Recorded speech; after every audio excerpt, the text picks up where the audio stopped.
Okay.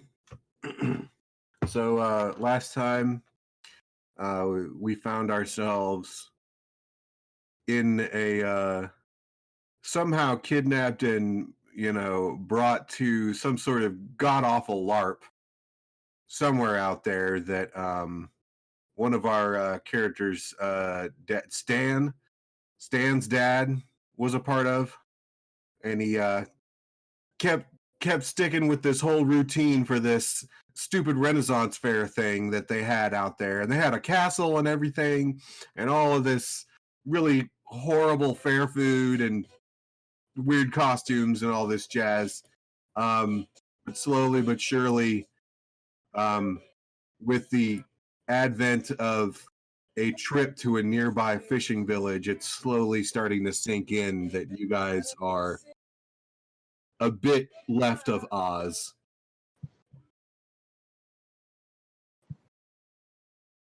And when we last left you, you had journeyed to the neighboring town of Innsmouth and made some covert investigations into that area.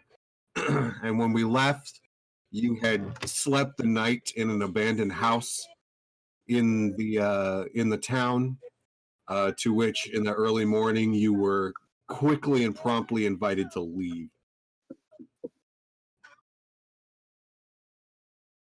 And I remember we kind of went all paranoid and like took the place apart and made it like a semi-fortress. Barricaded the doors. Yep.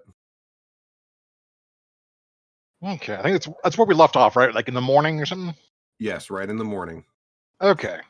I remember we saw a bunch of people trying to go into this one location.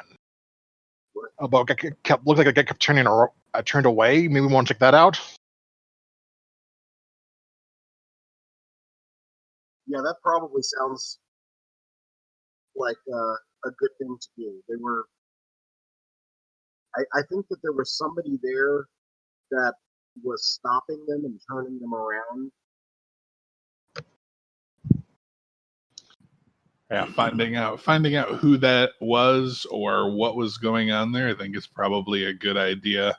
And I remember Sergeant Bob is going to be coming and looking for us. Yeah, it's true. Do we want to meet up with him first or start investigating that?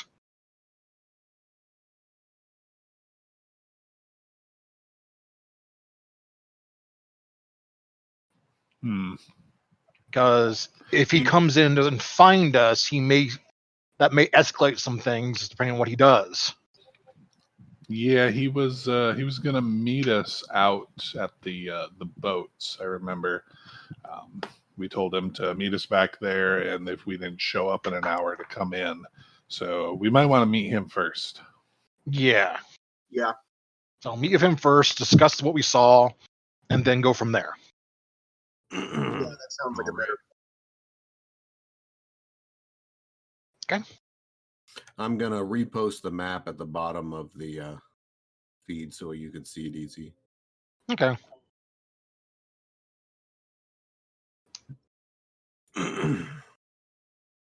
Okay, so you guys are on at the town, the little cluster of buildings there on the right side. Which direction do you want to go from the town? Okay, so to the north is where all the boats are then, correct? Yeah, that's where all the junked up boats are. Okay, so we don't want to follow the road. We don't want these people to see us as much as possible. So maybe go to the east a little bit. Maybe go up to the. Oh no, that may take too long. Just go to the east a little bit and then go up towards the north. So, is that what you guys want to do? That sounds good. So, as you guys start, have gathered your things and are walking down to the bridge and then headed out east, a group of probably 6 villagers come together, spread across the east, pathway or road that way. and they're standing in a way that will block your path. Oh, well, that's not creepy at all. And one of them, maybe I imagine this guy to have one of those like really bad white bonnet things on with bad teeth, points in the other direction. There's nothing the way you're going. Go back the way you came.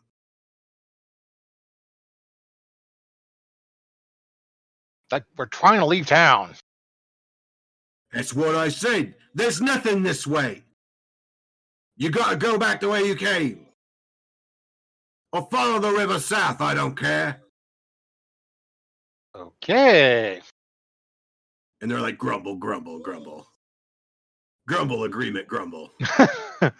Okay, I just kind of back off a little bit and just talk to the guys like, you're not getting out this way if I'll fight. So we're going to have to go to the south and exit the main road there.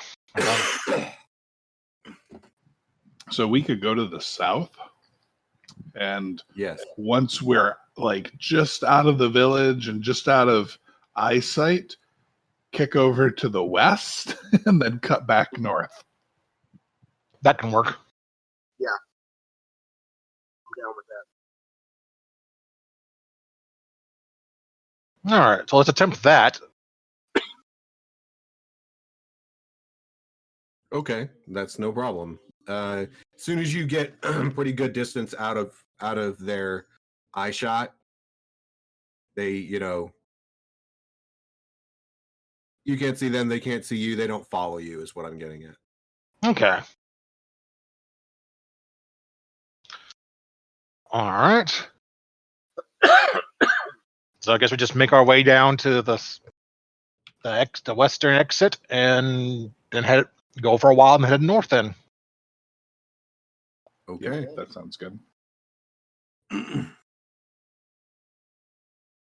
Heading north, where so you're gonna hit the if you follow the river, you can then hit the little road. Do you want to try to go north on the road, or keep going until you hit the trees and then go north on that little pathway, or do you want to go all the way to the cliff on the far western side? Let's go. Let's see here.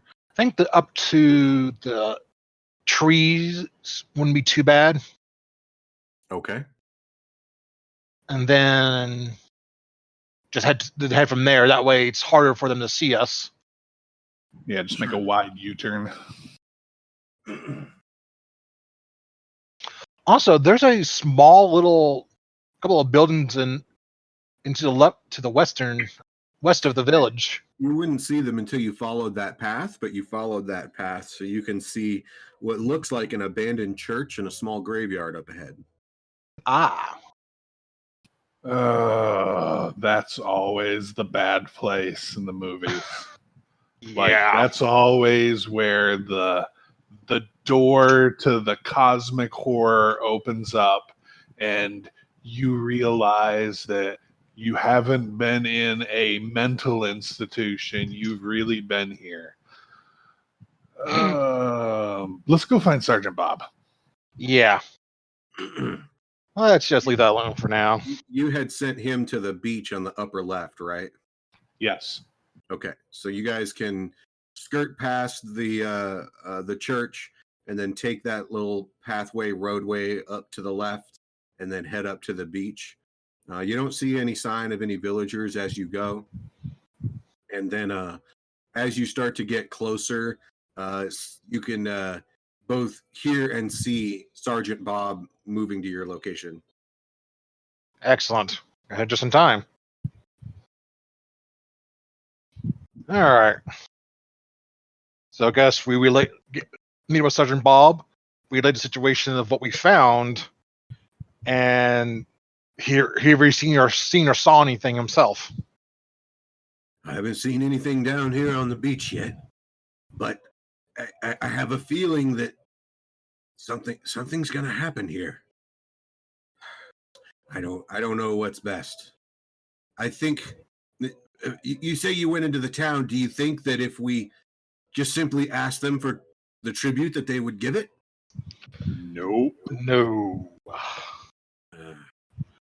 They were very combative with just us being there, period. Yeah, those people are fucked in the head. Why do you say that? Why? Something is happening there at night. Like they're taking. We couldn't see it very close. We saw it from like a half a town away, but they were taking goods to a location. But I'm guessing because we were there, they turned them away. But they're doing something with with their tribute. I'm guessing. Do you think they're bringing it here to the beach at night?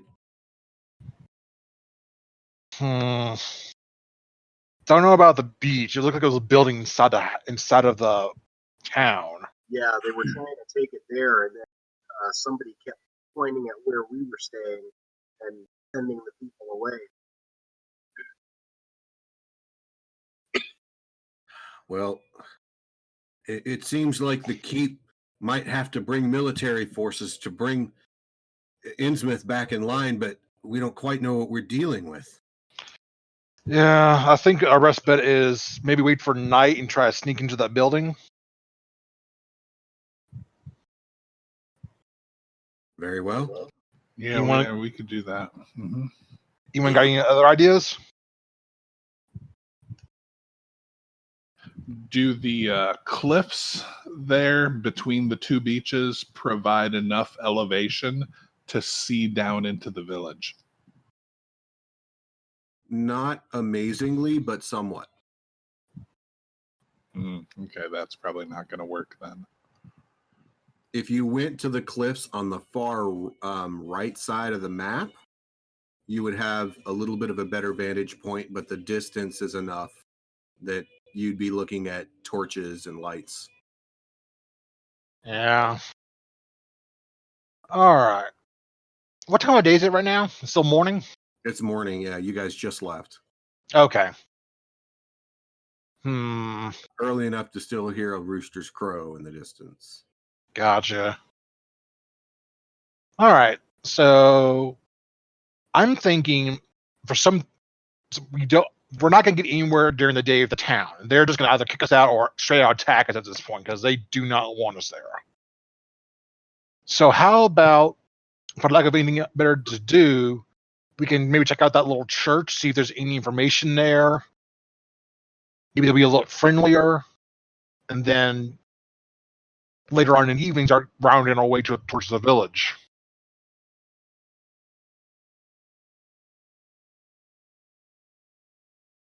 I'm okay with that as long as we're smart. Like, let's not just go rashly opening doors and tombs and other crazy stuff like that. But yeah, we can look around and see what's Forgive me, there. sir, That but might why help. is it crazy to open doors and tombs? Without thinking first. People that open doors without thinking first end up in a bad position. Do people of your land have a habit of walking in on people's personal abodes? I think he's more cautious that there may be something going on, traps maybe, just being careful. Elder gods. Loathsome. All right. That's not a bad idea, just be cautious being there, just checking out, because they may be even more combative to us than the villagers. Who knows? So. We will certainly take care. All right. So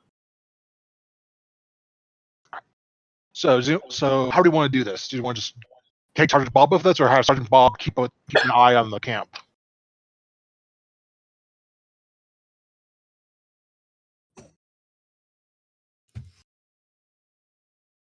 I'll follow your lead. Whatever you prefer. You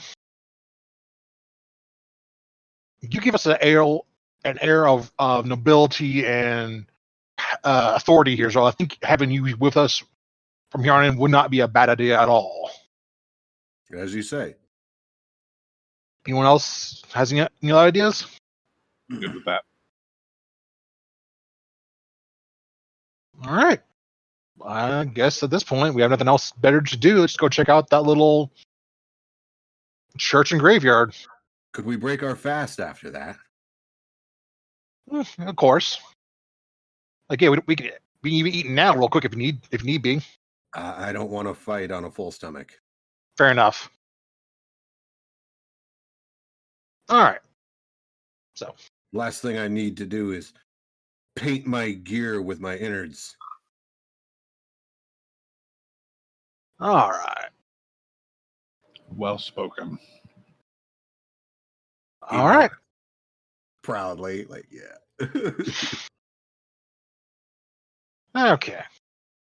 All right. Guess we head out. And does it?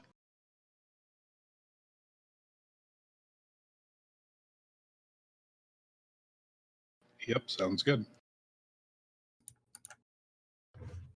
All right.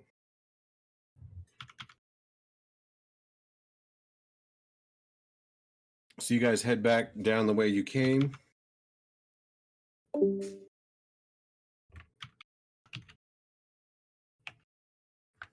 Yeah, that sounds fine.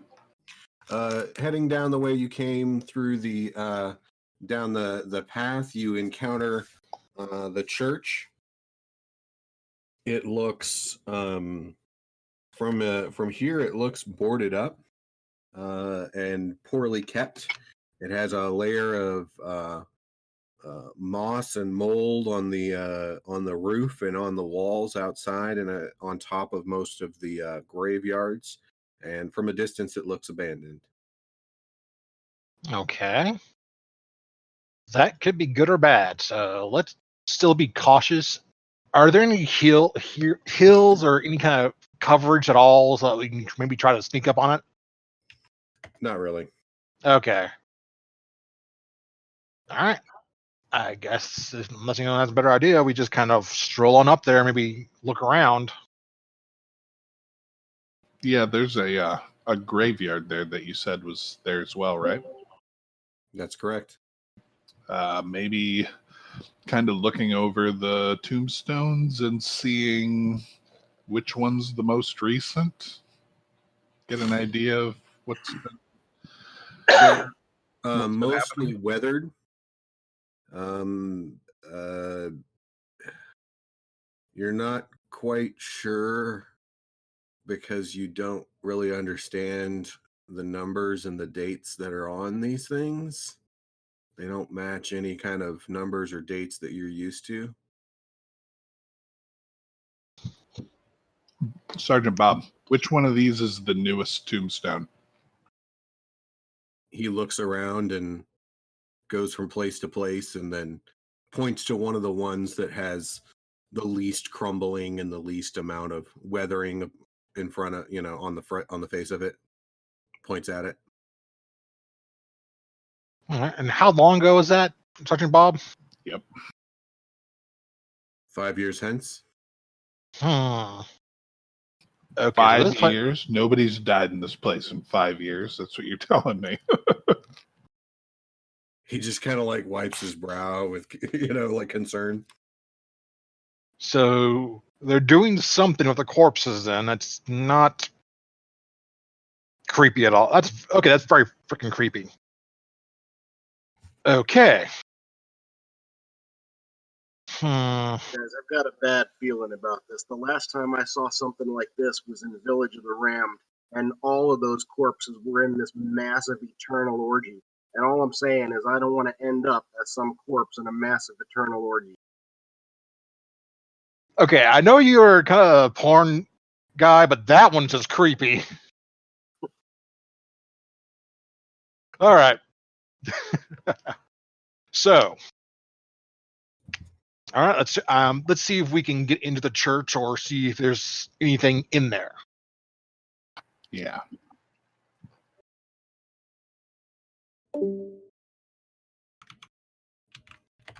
So, when you come around to the front of the church, the door is wide open. You can see as you guys are making noise, there's a bird, some little finch or something flies out the front door. Right out of a horror movie. Great. Okay. I'll kind of peek my head in really quick, see if I can see anything. It's going to take a minute for your eyes to adjust to the dark, but not too long because it's not pitch black in there. But looking inside, you can see a stone floor with a series of detritus around the outside. The whole thing is kind of extends east and west about 40 feet, and then north and south perhaps about 60 feet. And there's pews that are strewn about, and detritus and junk, broken windows, a little bit of broken stonework here and there. And that's what you can see from your position. All right.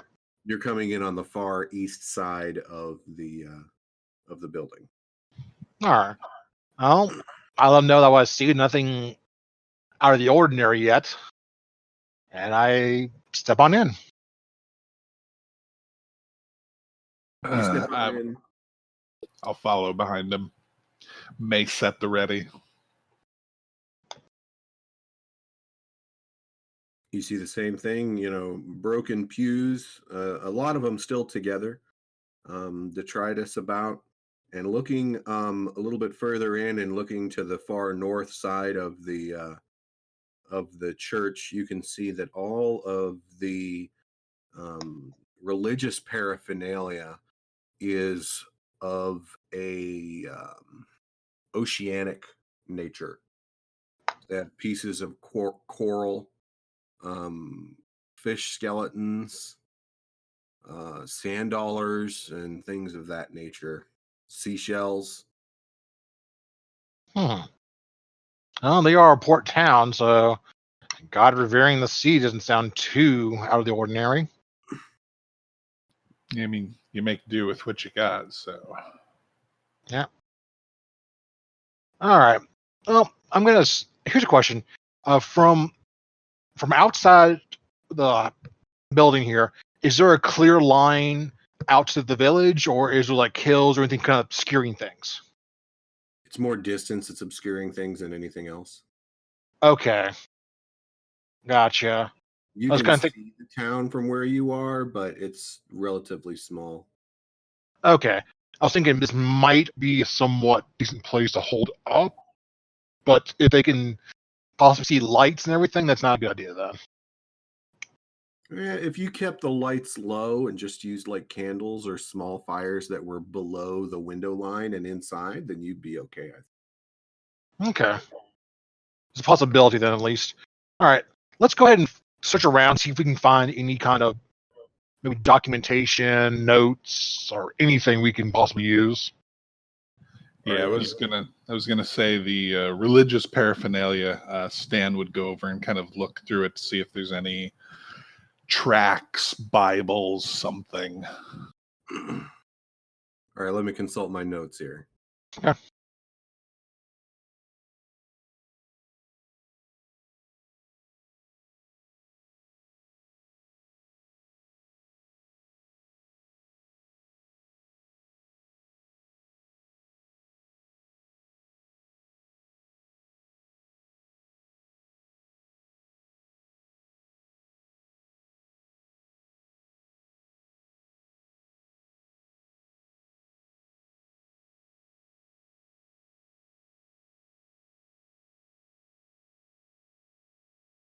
Go ahead and let's do our first roll of the day.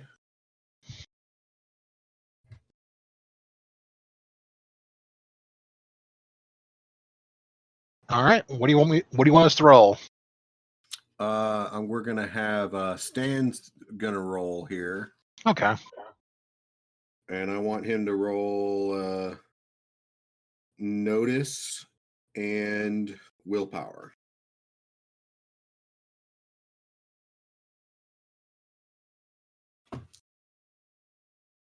With a -2 to your roll.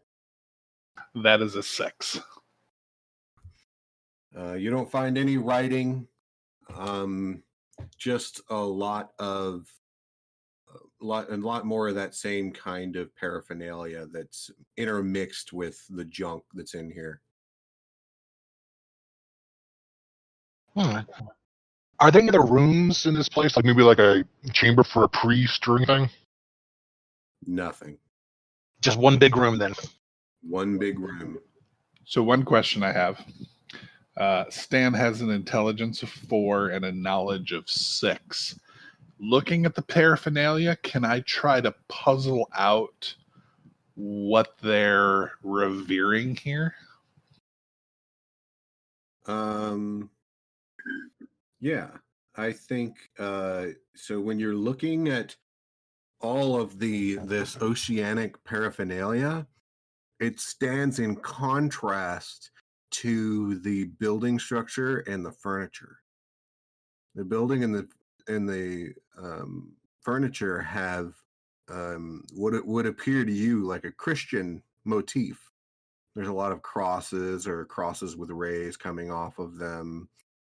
Even in what simplistic stained glass on the far side of the church has a big cross in the middle of it, but it doesn't have any like oceanic stuff involved. So the oceanic stuff looks like it was added or maybe in deliberate contrast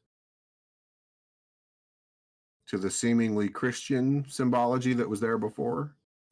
Almost like a what would you do to show that one faith is more powerful than the other, possibly. Maybe, or even just like a repurposing of the space. Gotcha. Okay. He will explain that to the two of them and say, well, the 3-4 of them, and say, hey, it looks like there's some Christianity here, but this is as if it's either repurposed or trying to show it up, maybe. I think maybe with that, we can say that Chad is overwhelmed and decides to leave and head back to hang out with the soldiers because he can't cut it for now. Okay. Okay.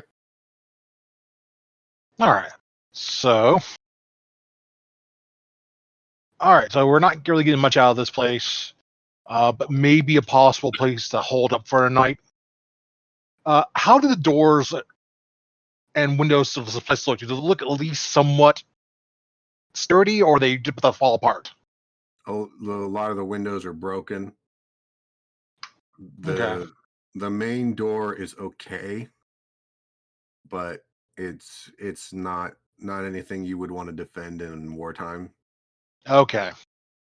But we have lots of pews here, so if we wanted to try and to barricade it, we probably could. You could use the pews to barricade the door. If you use the pews to barricade the windows, that would be a possibility, but it would give away that you were there. Right. I'm just thinking more about the door that you said was Yeah. It's not too terrible, but yeah, you would have to put something in front of it, I think. Okay.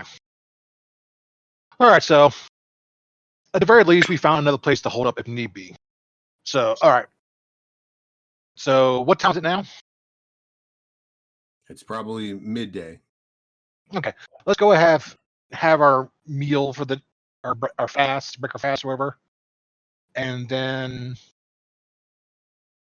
let's see here. Anyone else have any ideas? Well, I had a thought, just because all of this stuff's been kind of going through my head from last night and what we're doing here, the stuff we've found out. So you have this Desmond, who's a sorcerer. Stan waggles his fingers in the air. And then you have Richard, his apprentice, who are obviously, they sound like they're new to the place, or at least like they didn't seem to like come from here. So Possibly. One way to maybe control people is by getting rid of those, really Christian faithful people and letting the rest of them go back to maybe whatever faith they were. He points at the oceanic stuff. Just a thought that maybe is what is happening. Could be that they've kind of taken control of the town and kind of reveling in their own power and keeping the tribute. Let's see here. All right. So let's see here. Sergeant Bob, are we the first people to come out here looking for this tribute, or has anybody been sent before? Nobody's been sent. The tribute is supposed to be sent. Right. Oh, when it stopped getting sent, are we the first people coming to look for it? We're the first official presence, but various, traders have been this way. Tradesmen, you understand? Yes. Men who exchange goods. All right. And have those traders come back? Yes, but they haven't been allowed to come in the village. Gotcha. So they're not trading either, so that's interesting. All right. Let's see. They would trade at the border. Also, they would trade. Okay.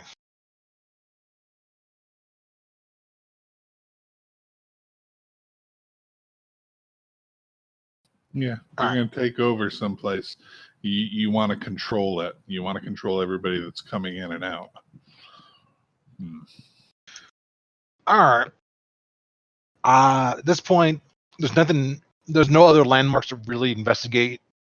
So I'm thinking maybe just kind of lay low until it starts getting a little later in the day and then try to sneak into the town. For any other ideas you got? I mean, I'm cool with that. If you guys are, I can't really think of anything else to do here. Yeah, we're kind of running out of options, I think. All right. Let me ask a side question. Does the music sound all choppy and terrible? Yes. Yeah. Yes. I'm just going to stop it then. I don't know why it's doing that. It didn't do that the last time I tried to use it. I apologize. It may be just because right now there's just so much internet traffic going on back and forth. The entire internet can't take it. Mhm. So Like hell. Oh yeah.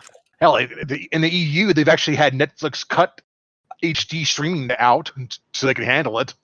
Oh, wow. Yeah.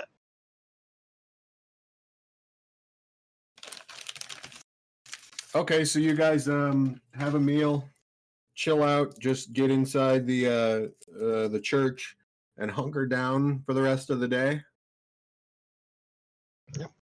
About the only thing we can really do at the moment. So I'm curious about like halfway through the day before dark, what have you guys managed to get yourselves talking about? Let's see here.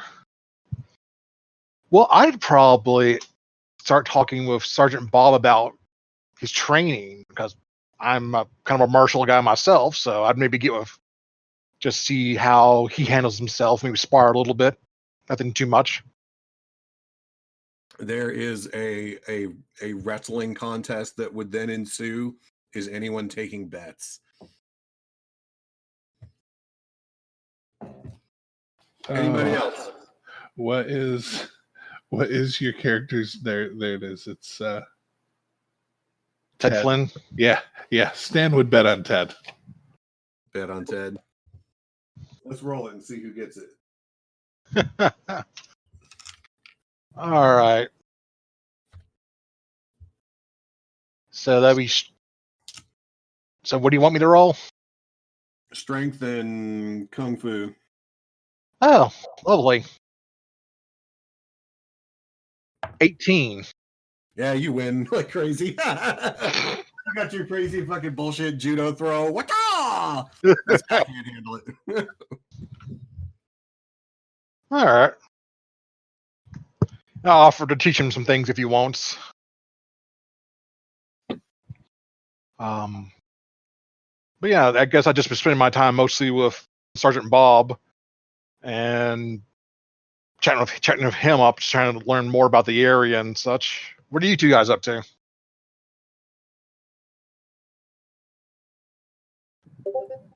Stan has probably pushed several of the pews up against the not so okay door, and is probably laying on one of the pews to just give it some added more weight. He'd roll over, kind of laughing and putting a bet on Ted that he's totally gonna hip throw you. Like you can't even take what he's about to throw at you there, Sergeant Bob. But once they're done, he would probably be a little bit quiet and then say, "Oh, okay, like this is the point. This is the far enough where this is no longer fucking funny. Like if this is a LARP, if this is a Ren fair, like no, we're past the point where you would have to have a Hollywood budget to do this." Yeah, you're trying to figure it out now, huh? And, I don't really want to. Yeah, I don't blame you, but yeah. Why do you think I was spending half the travel here curled up in the bar, just freaking out? It's yeah, this is real.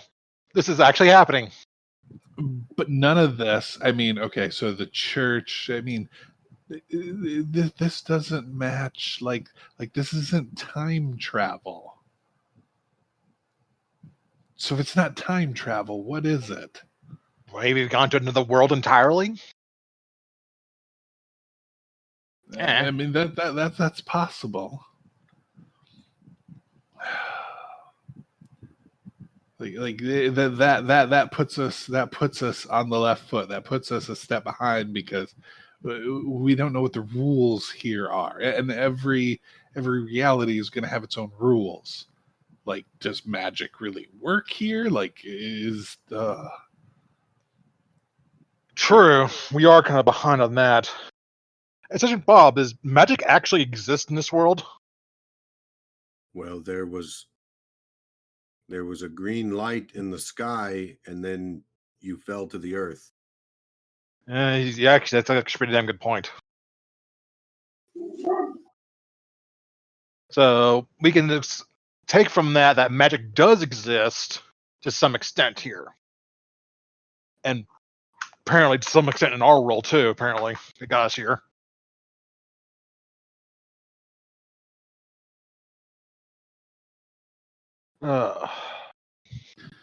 yeah, which that like if I'm gonna believe all of that, that means I have to accept that like this is. If I'm gonna accept that this is real, I have to accept that if somebody comes at me with something, they're no shit trying to kill me. Yeah, I know, it's more than a little scary. Would that not be true where you come from? It depends. If it was a a game, which is what I thought this was. Oh, you took our world to be sport? I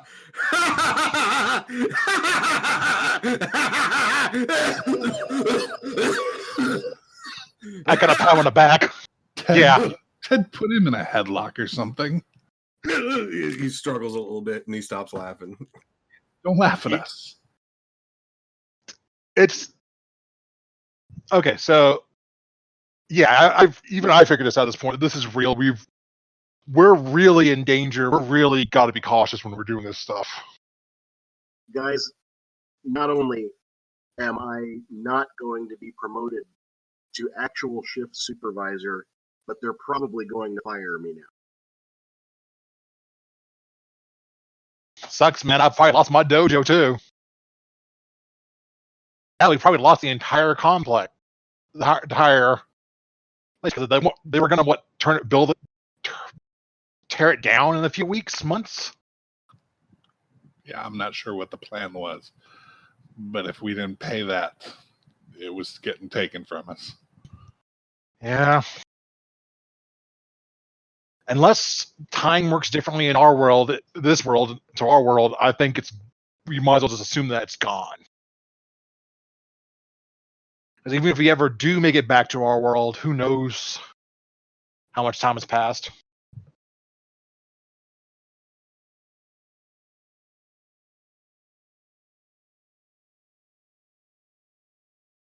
All right.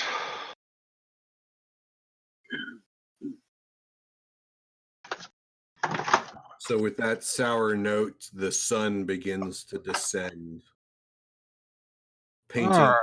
the valley or the coast in orange and blood red light.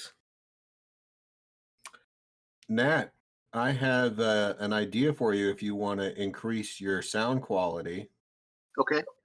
Do you have a pretty good headset for your cell phone? I do not yet. Actually, for Or the just the cell cable, phone, maybe? I do have one for the cell phone, but it has a lightning jack. Oh. Yeah, well, you can log on to Discord on your phone. Oh, that's right. Yeah. That might work out. I tried it yesterday, and it works beautifully. Okay. Give that a try. I'm not sure if I think the headset is just it's just like a stereo headset. It's not like a gaming headset. Yeah, I think that'll probably be okay, though. As long as it has a mic on it at all, it'll probably work out better. It'll probably work out better, yeah. Yeah. Because this is pretty much what I do pretty much every Friday and Saturday anyway. I've got actual a wireless headset. I'm making dinner right now. Nice. Both in and out of game. Yes. So this will consume this by the end of today. You will have consumed 2 days of rations. All right.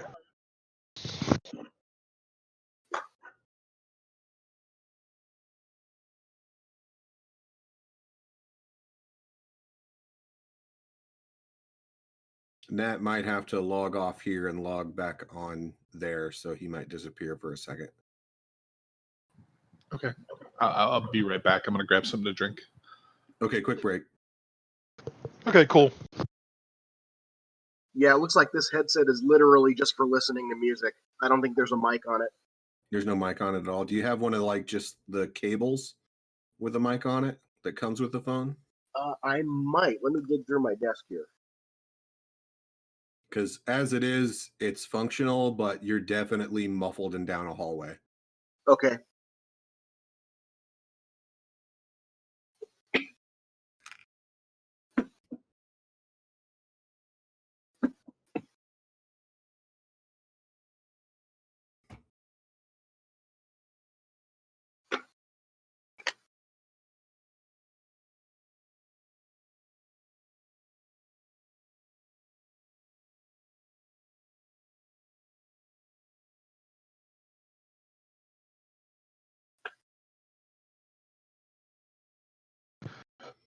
Okay.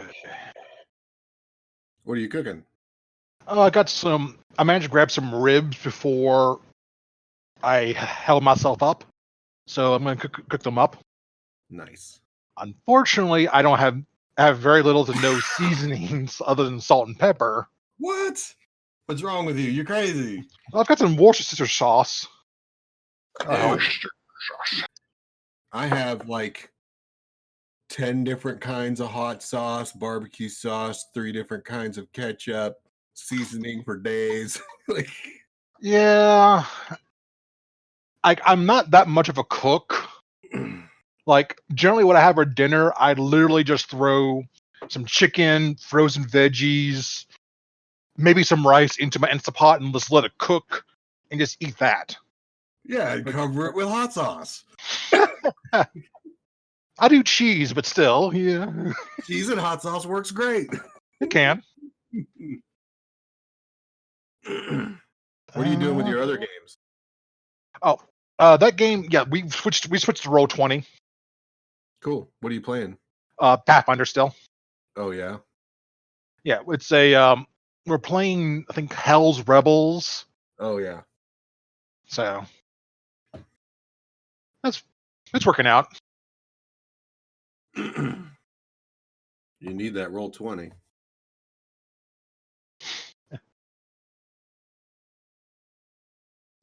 But yeah, so at least keeping the games alive. There's that.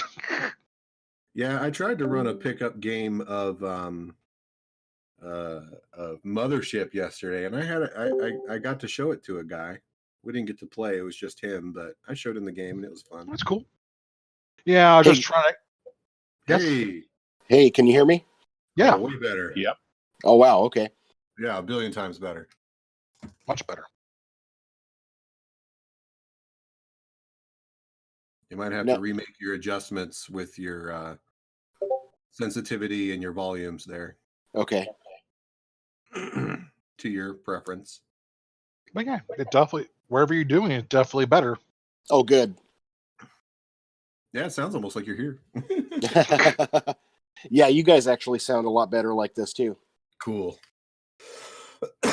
So around as dusk is setting, you guys can see off down the road a group of 3 individuals carrying a pretty good sized backpacks between them, walking down the road. What do you do?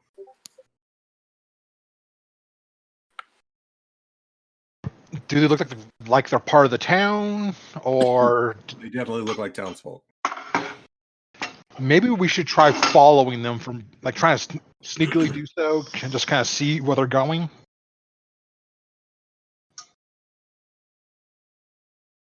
Because they will not react nicely if they see us. Are these looking like the same? Is this looking like pretty much the same thing we saw last night with the people approaching the what we think might be the tribute area? Something like that. Okay. How far away are they? By now, they're probably they haven't passed the ridge, the north and south ridge there. Maybe it's time for the New Hope Star Destroyer infiltration method. Knock these dudes out, take their stuff, and walk it in there to see what's going on. That could work. Let's see These are the here. first people you've seen come this way. Okay. Well, we might want to wait then, because if they're the first people, we don't know where they're going exactly. So we might True. want to see where they're going, then maybe see Right. if another group is coming, then kick their ass, take their stuff, then try it. Speaking of which, what are we gonna do with them? I don't just feel like killing them.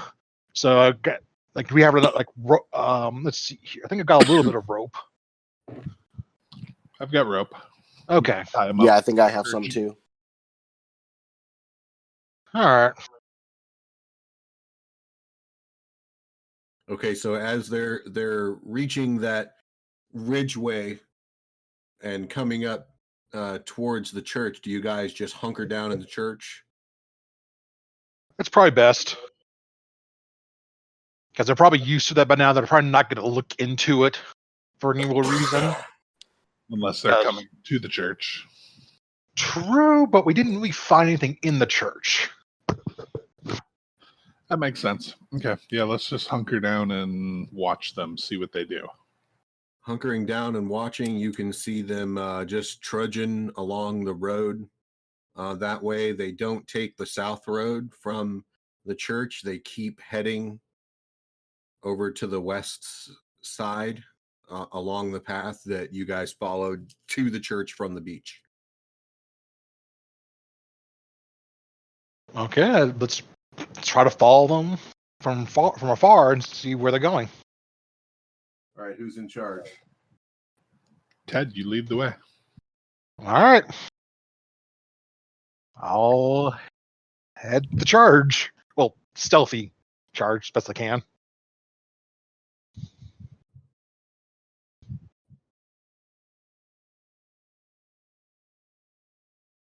I will allow you to roll sports plus perception All right.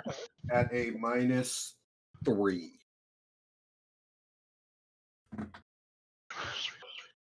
All right. A 2 total.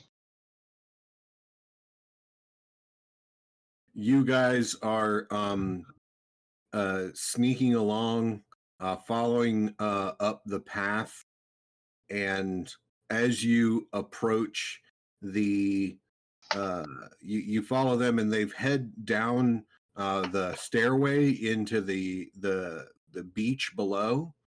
And when you guys get near the edge, you guys pull up a little bit short to the edge of the cliff, and one of the player characters steps on some loose ground that falls downwards. I'm going to roll dice to decide who stepped.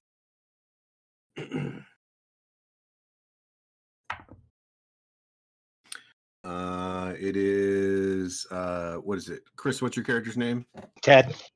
Ted. Oh, great.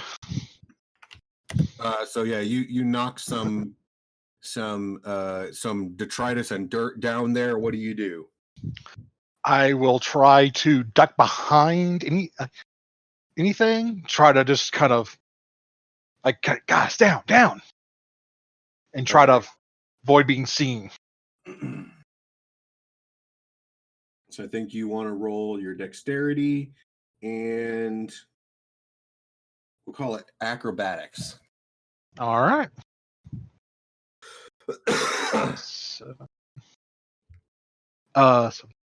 11. 11 is good. You can hear the three men in the down below on the beach obviously heard the fall and make a very superficial investigation into what happened, but none of them come all the way up the stairs, and they do not notice you there. Okay. That's not too bad then. All right. I'm guessing they're going to start continuing on the way eventually. Oh, you can't see them from where you are, I don't think. You're just hearing them like, oh, what was that? Oh, go see. And you hear a couple steps on the stairs, but not all the way. And then, oh, loose earth, and then they go back. They go back to doing whatever it is they're doing. You can hear them like opening their backpacks and arranging things. I'll give it a few minutes or so, then I'll try to peek my head up and see if I can see them. So giving it a few minutes, you guys can creep up to the edge while you're kind of prone laying on your bellies and get an okay look. And it looks like these guys are they're setting up, they're pulling out benches and tables from inside of those huts that were here before. And they're setting out bread and cheese and some dried meat, dried fish probably. And they setting out cups. Picnic? It has a very strong picnic vibe. All right. It's starting to get dark, and they're now lighting the fires in the little fireplaces that are the iron, fire baskets that are along the beach.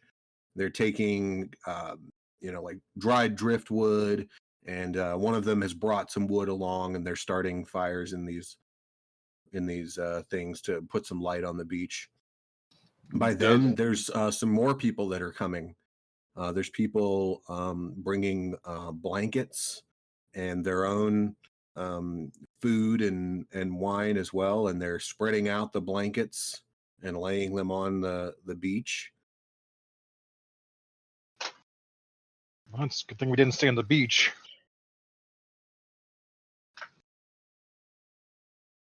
All right. I say we just continue watching because I don't think we get anything out of just interrupting it now. We don't know what's going on, so this could just be a festival they're having at night. I doubt it, but a festival like Burning Man or something. Who knows? This is like some Wicker Man ship. Next, they're gonna pull out like a driftwood statue and put someone in it and start burning it. The creepy thing is, you could be right. It's just, for now, keep watching. Yeah.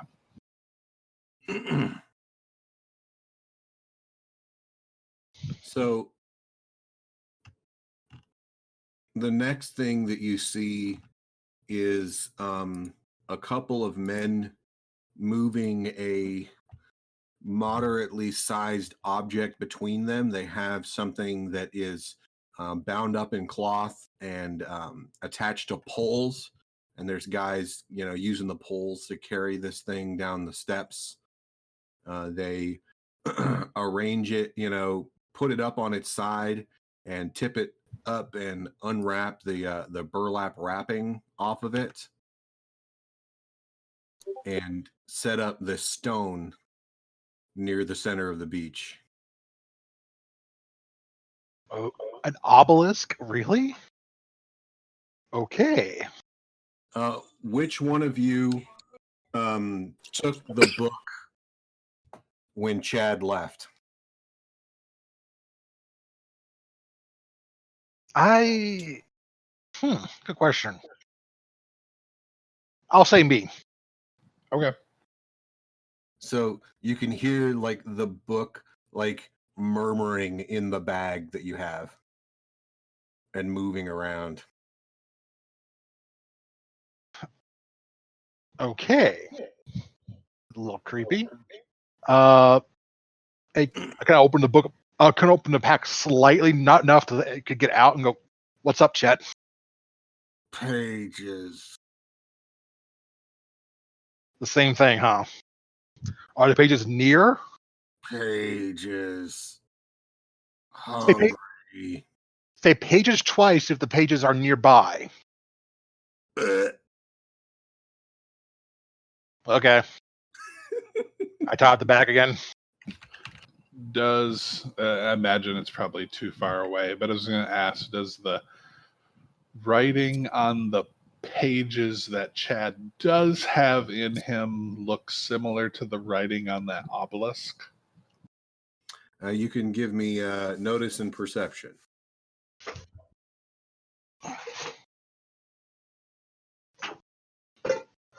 Does this have to do with danger? No.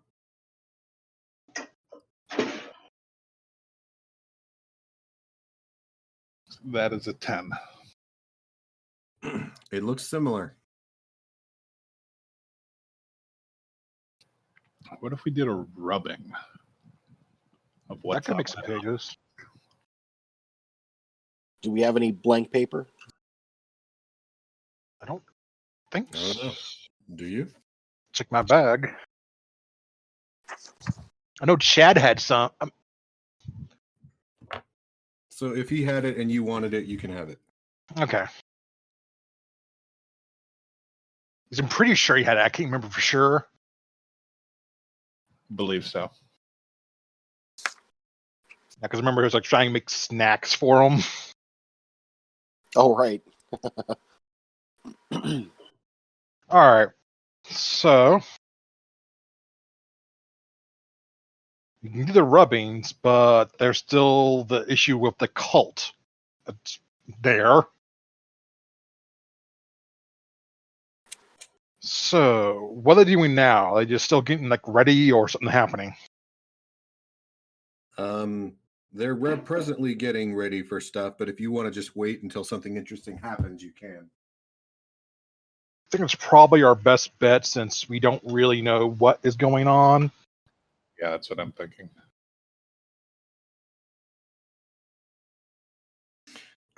So more and more people start heading down to the beach. It really takes quite a while.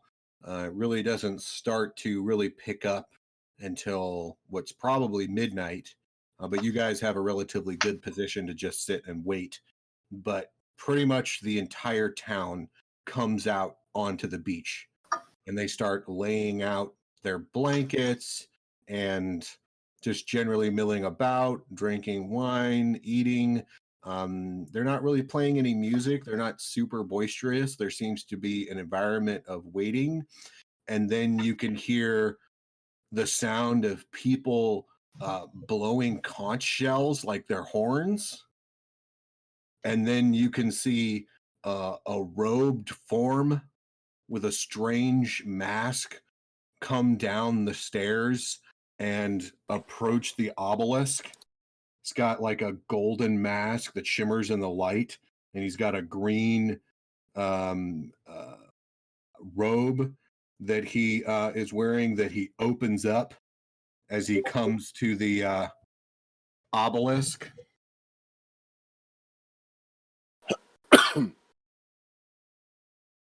And yeah, his junk is out.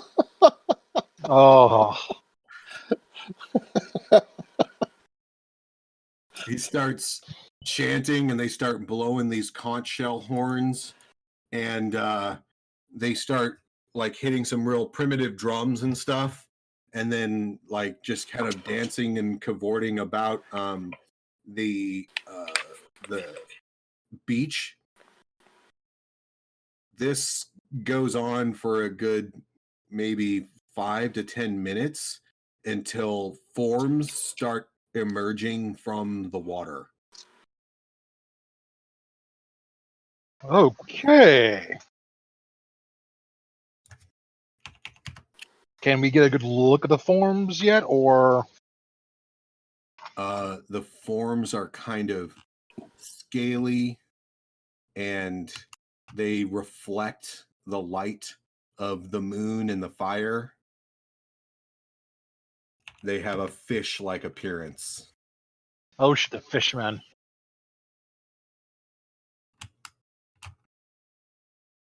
The rumors are right.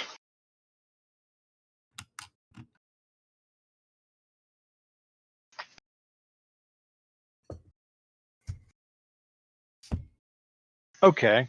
Well, they've got fishermen involved. Let's keep watching, I guess.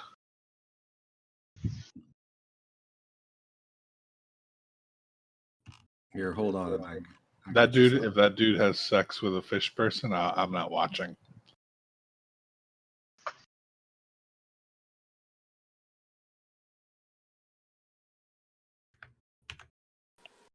So the forms start coming up onto the beach, and the people start like going over to them and grabbing them by the arms, and yeah.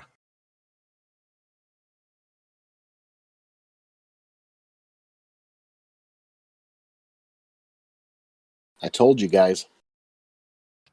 You know, all the people of the village are down there.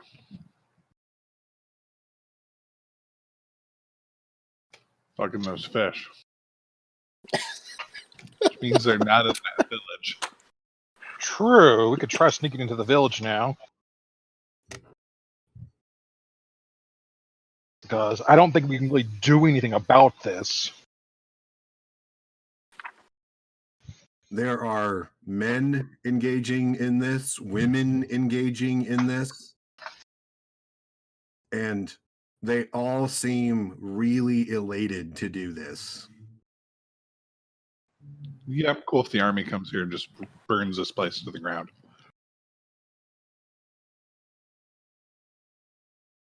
So far, they're just kinky. Kinky? Kinky? Interspecies erotica is not kinky. It's beyond kinky. It's almost as bad as Ocean's 11 Inches.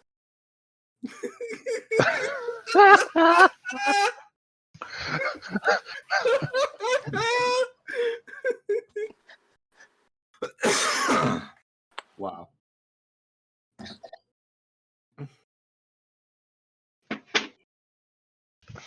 This might be the only chance we have to find out what's going on in that town where they were taking that stuff. If Yep. all of them are out here getting their jollies, There's probably very few, if no one, in the town. So yeah, let's go. So you guys are gonna hustle back to the town? Yeah, we're gonna. I'll try to be say hidden, but yeah, we're gonna go back to town and see if we can figure out what was going on there, because we pretty much know what's going on the beach right now. Yeah.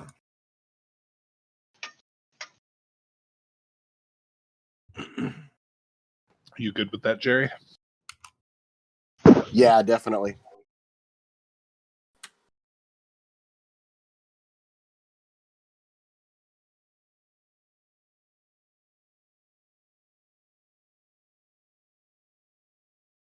All right. So heading back to town, it is totally deserted. There's not even any torches or candles lit. The fires in the hearths you can smell are probably still burning to a small degree, but nothing really big, nothing really that would be used for cooking or anything of that nature. Okay. All right. I think we should probably go to the area that we saw them being turned away. See if we can get Yeah. into that building. Yep, that was my thought.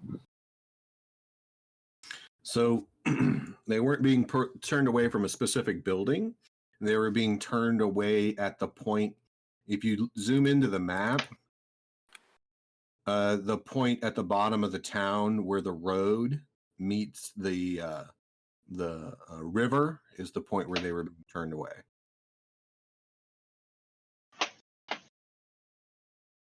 All right. Ow. And But they were there's- coming from within the village or without? Within the village. And they were headed up here probably to do this. Oh.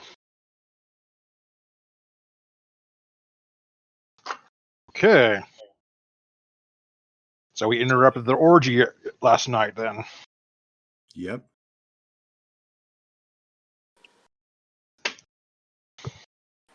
Okay.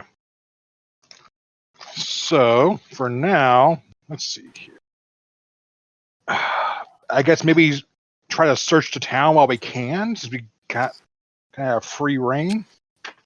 Get a All better right. idea. Would you like to search the east or the west side? What part of the town were they really trying to keep us away from again? They were trying to keep you away from everything. True. All right. Let's go. We got an idea? I was gonna say try and look for the most important building, something like a town hall or something. That's an idea.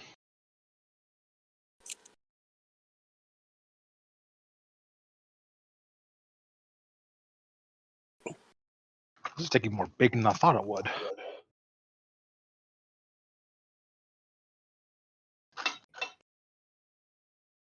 Here, I zoomed in and got a little close up for you.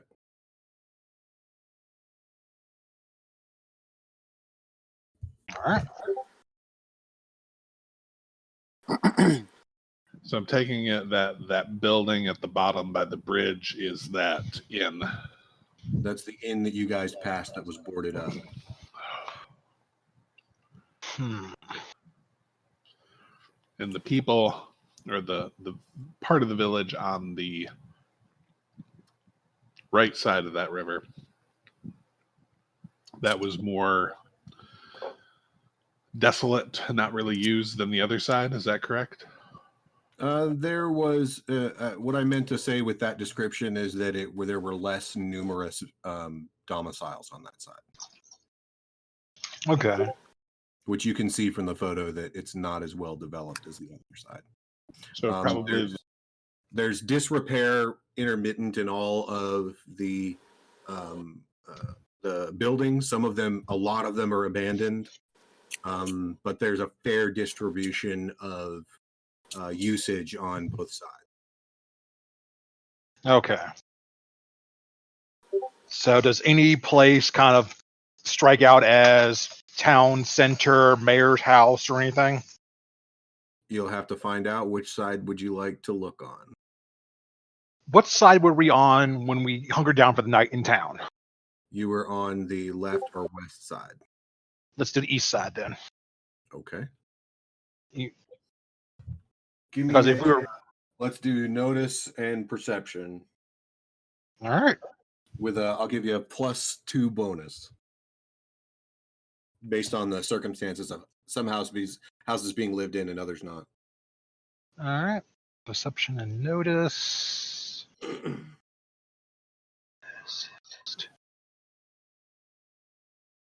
8. So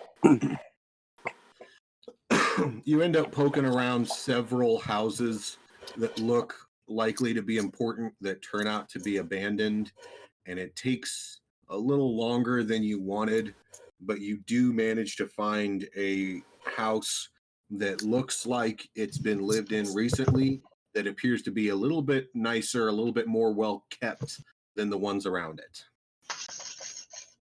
All right. Check around. Do I see anyone in the general area or hear anyone? There is nobody around here. Let's see if the door is locked. I'm don't thinking they probably don't. They may not have locked the doors because if everyone in town is out, there's no need to really lock it.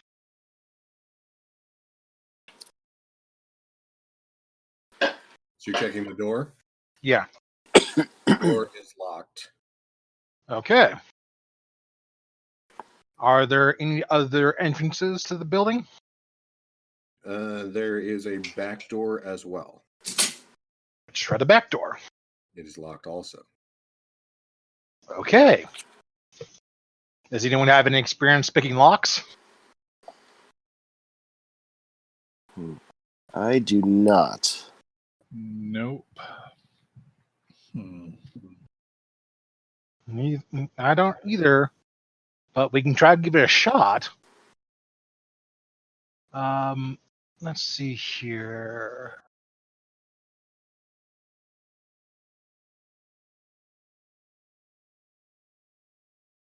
All right, I can So- maybe go ahead.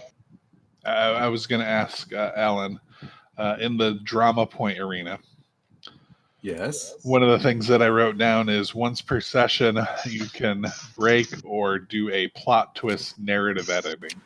Yes, you can. So I was going to say, I think I'd like to do that. Okay. And this is a 2-story building, correct? It is. Then I would say that in their exuberance to get where they were going, someone left a 2nd-story window open. Done. Sweet. All right. So, you want to climb that? I can give it a shot. Yeah, you're probably gonna have to climb that. I'm not a climber. Give me a moment. I've got a grappling hook if anyone needs it. So do I, actually. All right. So I'll toss up the grappling hook and then just kind of climb up. Do you need me to make a roll? Not when you use the grappling hook. Is your athletics and your strength above a 6? Yeah. Yeah, you don't need to roll. You use the rope and you climb up to the 2nd-story window. Let me see where you are. You climb into a bedroom.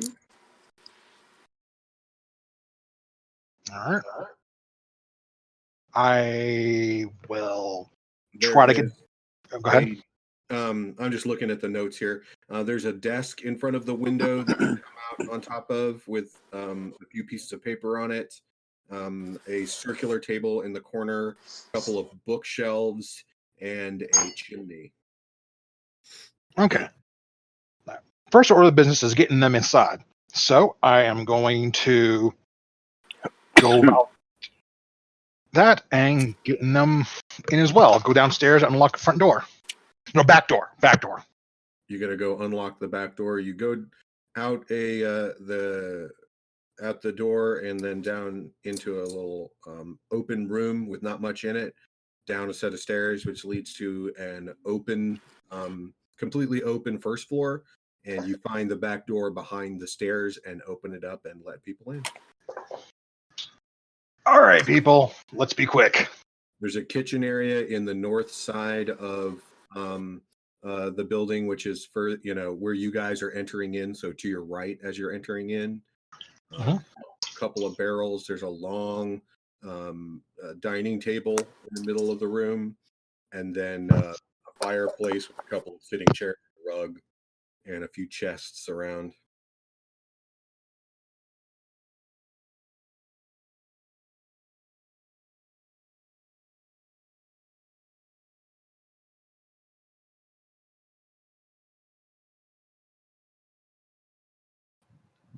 Well, what are we looking for?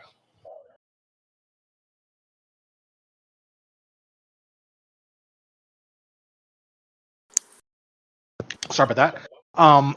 Let's see here. We're trying to figure.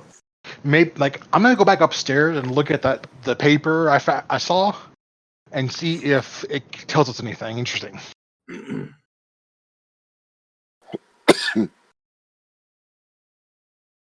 Let me see.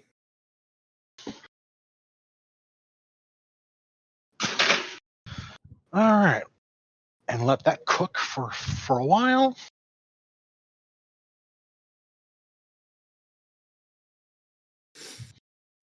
So you're not sure what the papers depict, but they're bound in a small leather, or not a small, like medium-sized leather diary, and they've got some kind of weird markings on them. You can roll. Let me see.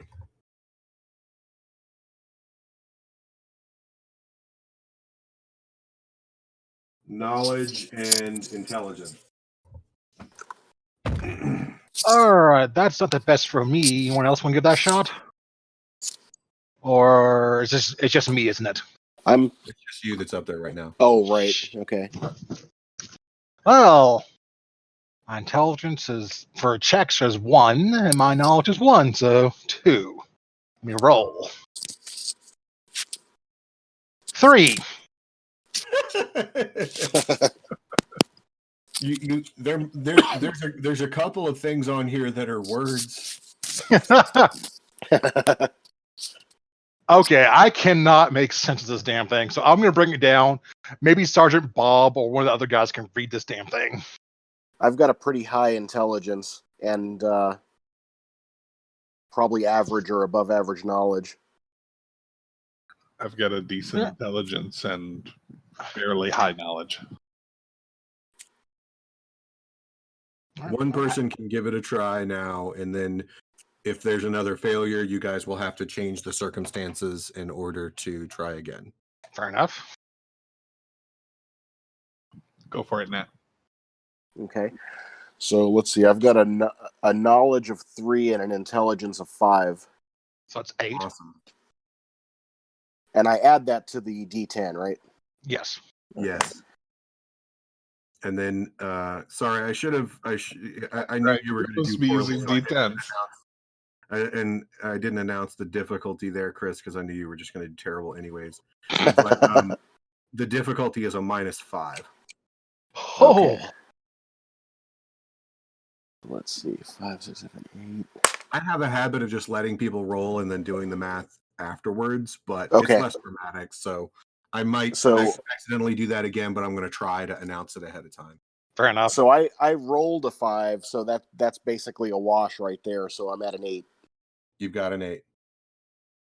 There's words and pictures. Lovely. Okay. All right. I'm gonna get away from the book because I cannot help with that anyway. I'm gonna just go back upstairs and search around to see if there's anything else of note or interest. All right. Heading up the stairs, there are 2 doors that you did not open.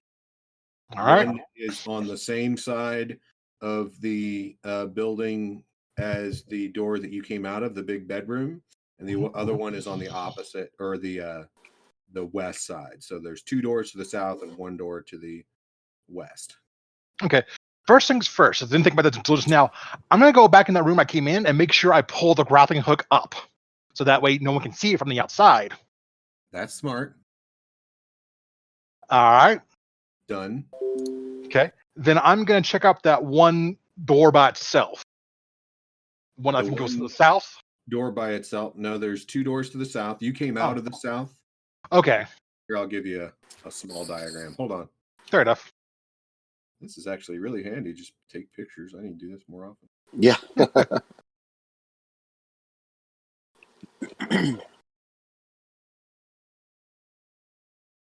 There are advantages to playing games online. Yeah. Well, there's advantages and disadvantages to everything, right? True. True.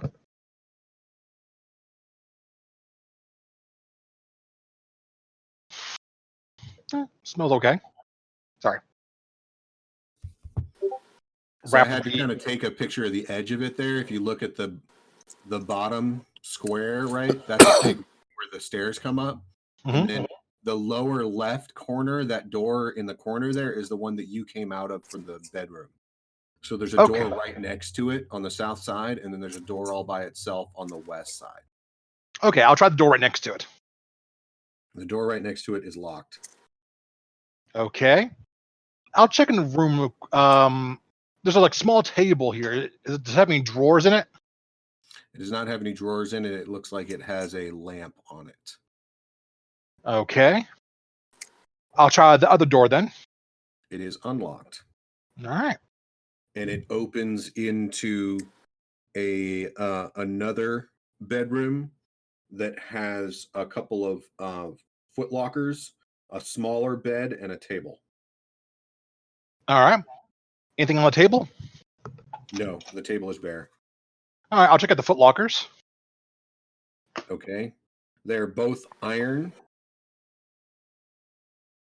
Okay. Are they Sorry. locked? I'm catching up. There's one on the left and one on the right. Which one do you want to mess with? Left. So the one on the left, you fiddle with it and it is not locked. And inside is a little, it's like a horn with decorations on the front and on either end of it, like metal caps of some type on the ends of it. There's a couple of those, and then a bunch of little bags, like burlap bags that look like they're full of something spherical. All right. I'll open up one of those little burlap bags. It looks like it's full of steel shot. Interesting. All right. I'll look into other foot locker. All right, let me get my page back. This one is has a small purse full of little silver coins. Okay, so I found ammo and money. There's Basically. also a letter in here that looks like it's signed by just the letter Q, and it seems to be addressing some kind of military campaigns or movements. Okay, that I'm gonna take down and show Sergeant Bob. Okay. I'll let him know what I found really quick, and then hand this over to Sergeant Bob. He looks at the letter and reads through it, and then he looks up. This man was a soldier at some time. At some point. Blah. Words. Well, take the silver as payment for us having to come here. Take the paper. I'd imagine that this person has to be fairly important if they know how to read and write. And this is looks like a kitchen that we entered in through the back door. Yeah. Well, it's an open floor plan for the entire bottom floor, but there's a kitchen at the far side where you came in. Cool. So while Ted was doing that, going upstairs and ransacking the place, Stan is going to ransack their food to replenish his stores. Okay.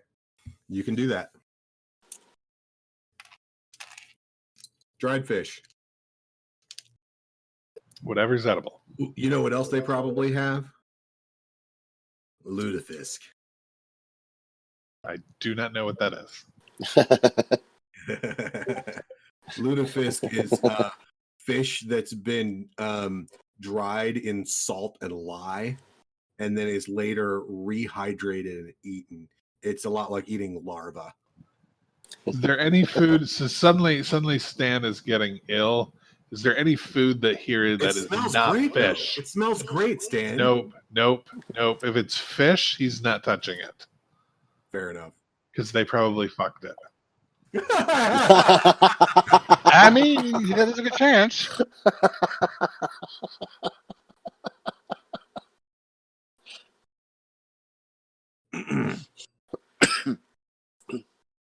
But you could probably put together some bread and some dried cheese and things of that nature. That's not a problem. Okay. There's a good amount of food here. Awesome.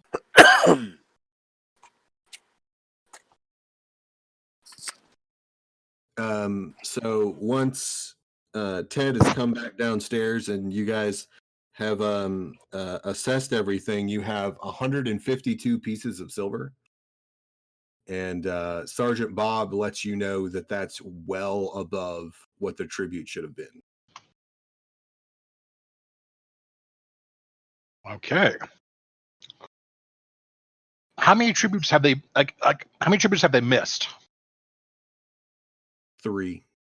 And it's more than all 3 of them combined then, correct? Yes. Okay. Now the rest is interest and our pain and suffering after having to watch them fuck fish. All right. So I think we got a good idea what's going on. They have a new god. They're not interested in the kingdom anymore, and they're just keeping everything for themselves. So I think at this point we got the tribute. We got enough to figure out what's going on. Actually, we GTFO and get back to get back.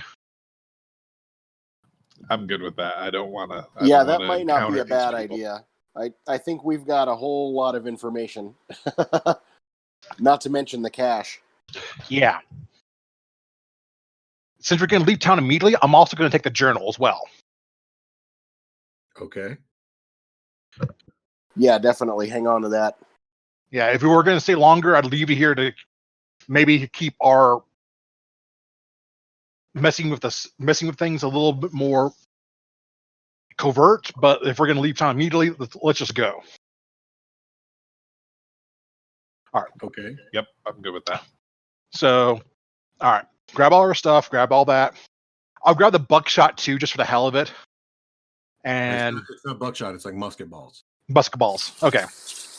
Because I'm certain. Altogether, it's enough powder and musket balls for about 100 shots. Okay. Yeah, take that. They don't need that. Now all you need is a musket. Yes. So, all right.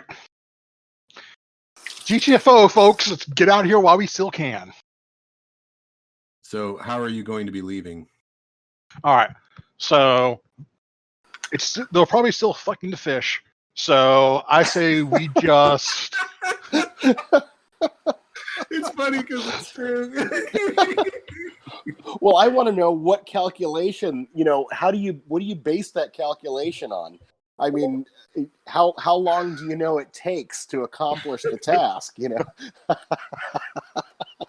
Hey, when I go at it, I go for a while. So I'm assuming the same. Okay. They were pretty enthusiastic when you guys were down there. So yeah, I say we just. So, if they're not taking that long, they've tired themselves out, maybe. Yeah. Let's at least hope they need to smoke a cigarette after. That's right. Okay. So yeah, let's just go out the back door and try to sneak out the east towards the camp. Grab the camp and leave immediately. All right, so you're going to head southeast over to the trees where your camp is? Uh-huh. Yeah. All right, give me a second. Let me play catch up here. Okay.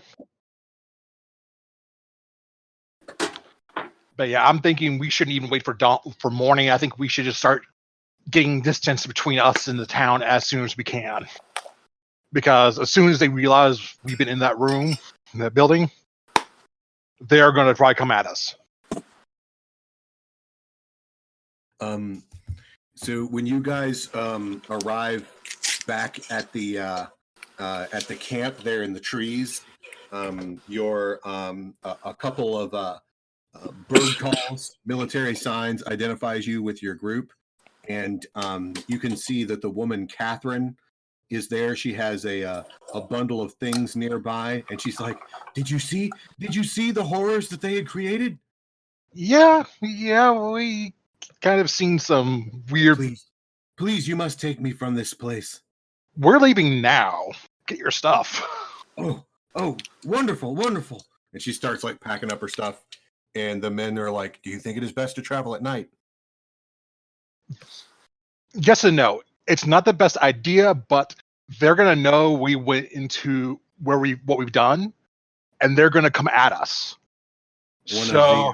One of the more bombastic of the soldiers pipes up.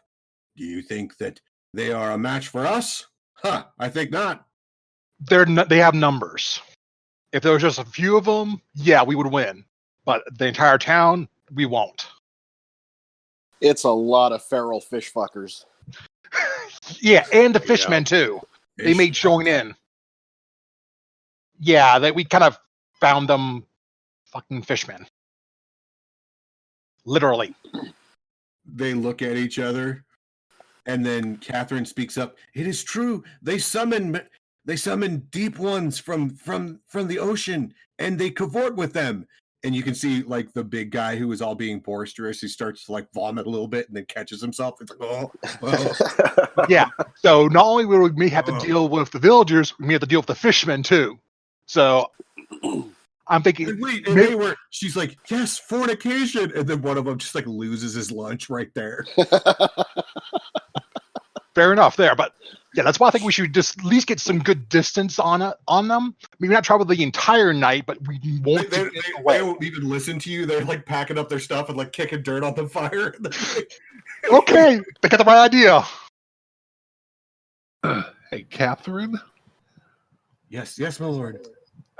Stan is going to describe the house that they went into, where it is, and what it looked like. Do you know whose house this is? Oh, certainly that must be Desmond's house. Good. Gotcha. Thank you. Thought so, but weren't sure. Okay. All right. Get our stuff together and let's get going. Okay. You guys can probably aren't going to make amazing progress in the night, but you could make enough progress to kind of be away from that area. Yeah, that's the plan. Okay. All right. So I'd say we may take a small break during like the morning or day, or get far enough where we maybe take like a small rest. Oh yeah, for sure. Yeah, and then continue on our way back to the keep. Are there any things that are going to be done during the travel before you arrive back at the keep? Maybe see if anyone can read this journal. Toss it over here. Let me see if I can read it. Yeah. Now that you guys are away from the adventure area, as it were, away from the town and under less pressure, the circumstances have changed enough that you could take another look at it. And now that I'm remembering that we use D10s and not D6s. Oh, you rolled a D6 before? Shit! That will do it. That's an 11. This is some kind of arcane or magic instruction manual. Okay, we are keeping this. I mean, we could just feed it to Chad. Pages. Yeah, that's an interesting question. Well, like, do we want to try giving this to Chad?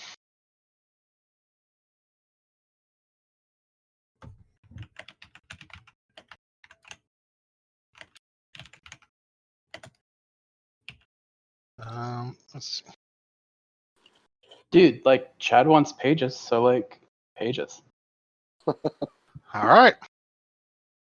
Real quick before though, do you mind if I roll for it as well? Sure. What roll were we making for it? You can roll your occult and your intelligence. Excellent. And welcome to the game, Kevin. Thank you. 16. He might pop in and out because he doesn't not a big fan of this style of play, but that's cool. I'm flexible, so I don't mind. 16.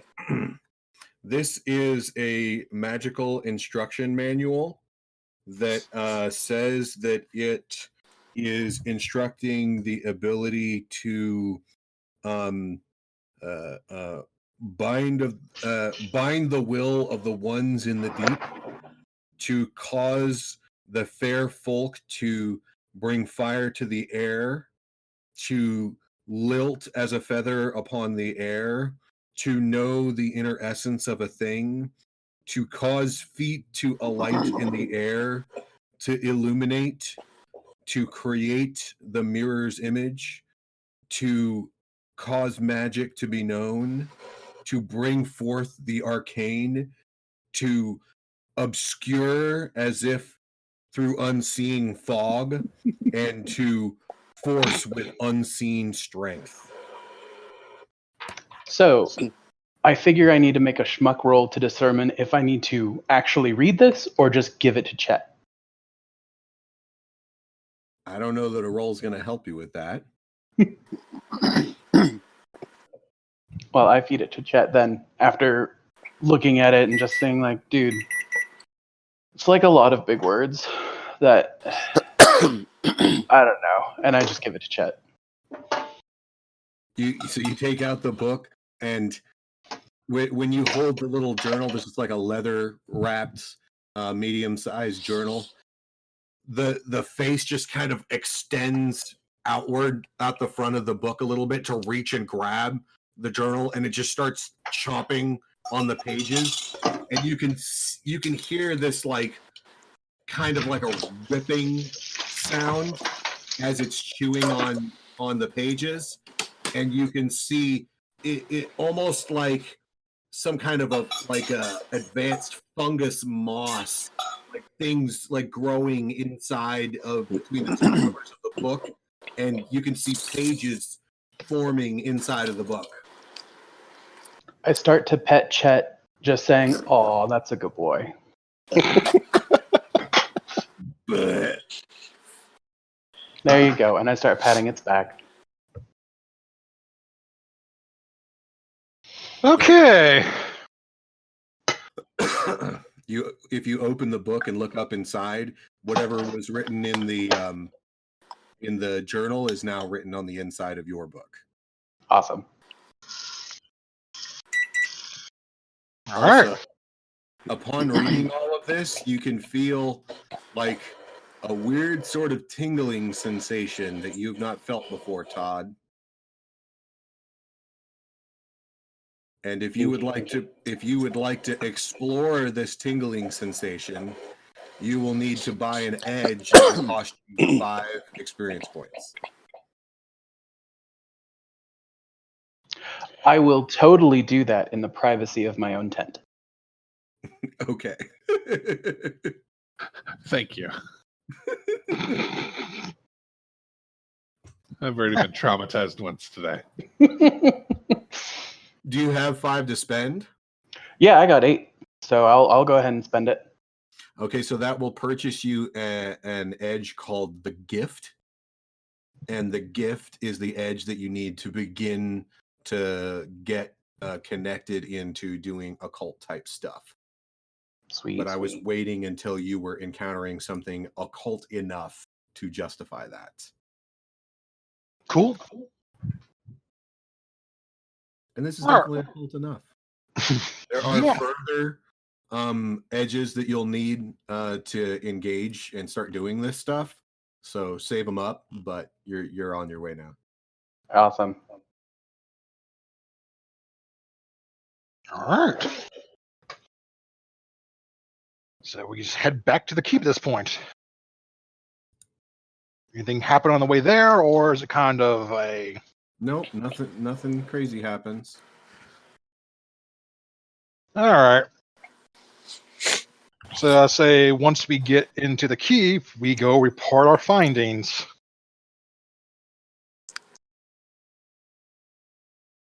Yeah. Hold on a second. I'm gonna pull you up some goodies.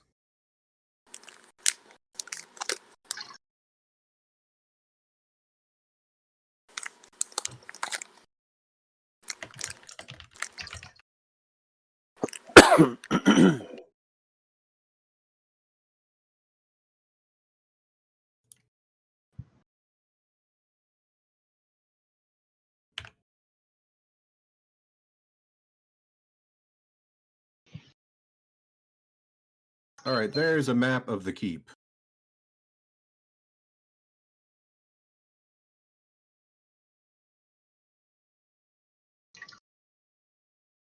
All right. So the gate, just to orient you guys a little bit, the gate is on the far side, where you see the two circles on the right side, and then you have to go in and if you go to the far left, there's a circle. That's where the fountain is. 14 is the place where you ate. 15 is the place where you slept. And then 11 down in the corner is the lender's place where the guy who says he came from the 28th century is at. You have to worm back past everything to the second courtyard area and into the main building on the north side to get to the big formal area where your father works. But with Sergeant Bob along with you, that's no problem. Everybody's looking at you like real creepy, like they're worried. They're like, "Oh, what's going on with those guys?" What do you do with the woman? Let's see here. Can I ask you about? Is there like somewhere where we can take her specifically, or what should we do with her? He looks at her and kind of shrugs his shoulders and is like, looks at her belly and then shrugs. Well, we might want to bring her with to give the brief on what's going on because she's an eyewitness. True. She's from the city, so she knows everything that went on. So yeah, that's just for now. We'll keep her with us.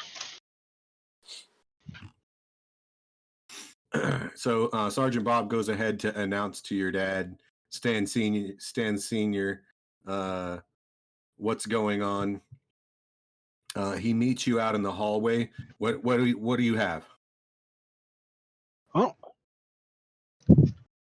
we have the silver, of course. We have. He, accepts the silver and he looks kind of pleased, and then he looks at kind of crossways. He looks at what crossways? Look at you crossways. Well, so we brought your tribute that you wanted. What's with the stink eye? He looks at all three of you and very well. They gave up the tribute freely. No. No. We had to steal that. They are He crosses his arms with a little bit of a knowing glance. yeah, you've probably heard the rumors about the fishmen. Yeah, they're real. They're true. Fishmen. Yeah. They apparently Have they killed the villagers? Some. probably a few here and there, but there's no better way to say this, but they're fucking with them. They're having sex. So they're harassing them, accosting them. No, they're quite willing about this. Fornicating. What? Yeah, it seems like they may have turned their backs on you and started worshiping them or some other god. It's like they are also very combative. They did not want us there. They were very hushed, very quiet. His eyes get real big, and he looks at at Catherine, and then he points at her stomach. What is that? Actually, a good question. Catherine is the person who got you pregnant. The father. Was he a fishman? No, of course not.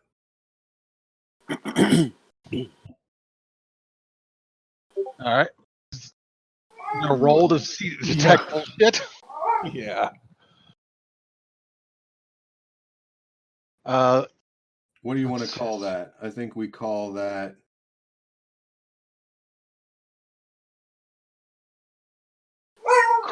Well, it's definitely perception, but then also I could hear a case for crime because lies. I could hear a case for influence because trying to influence you, maybe. I could try a perception influence. That give me a 4. Okay. 8. So I believe her as best I can tell. Eh. Even if anyone else wants to give that a shot.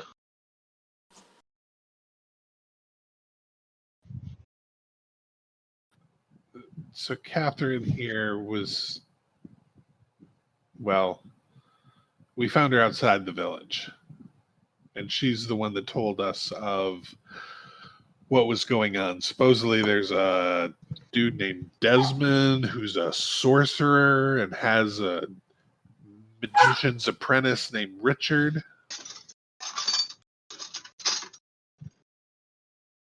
Okay. And they've kind of taken over the town. They're the ones in charge now, and they're probably the main reason why the tribute is stopped. Because we found this money in Desmond's house. Where's that letter to Q? Yeah, I'll hand it over. Yeah. He takes a look at the letter. Catherine speaks up. Yes, my lord. It is true. They are wicked men. They have a cult full of fornication with unholy beasts, and they wish to kill my child because it was natural. We did see a pit full of dead children as well outside the town, so that makes sense.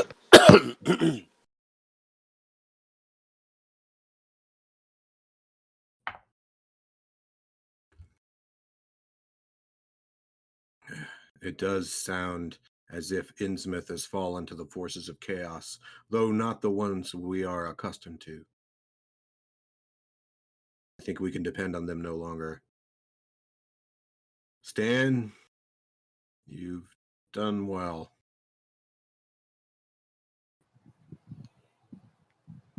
Dear God, did the world just end? Maybe. Catherine here, however, is going to need somebody to take her in. Obviously, points at her stomach.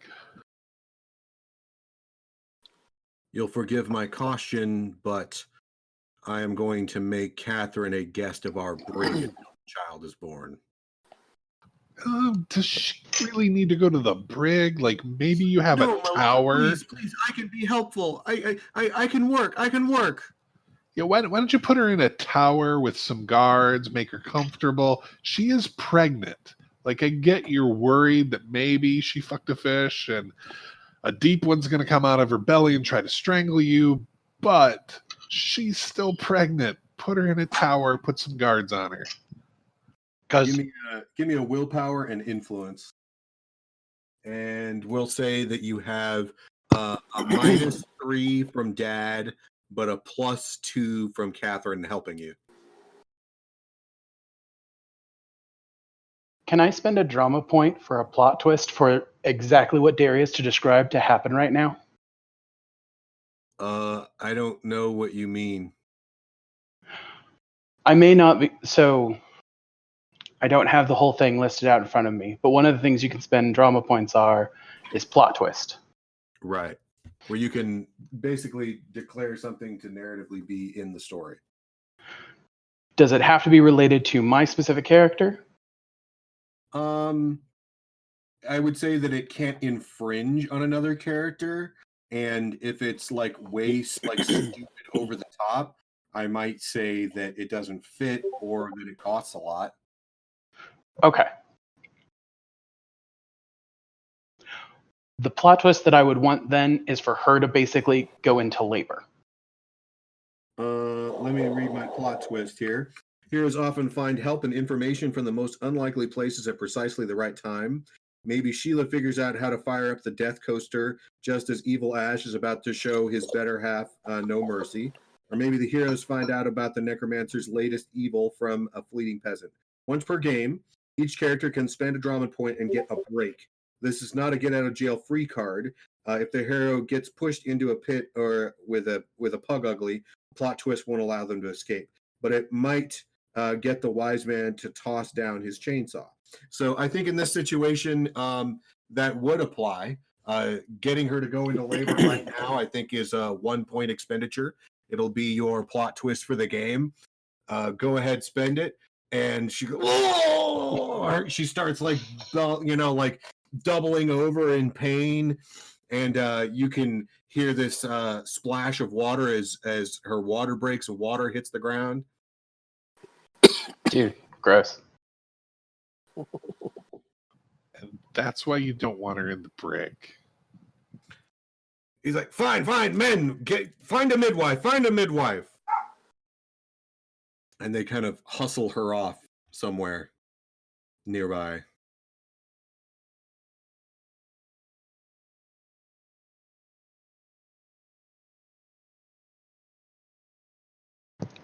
all right, so that happened.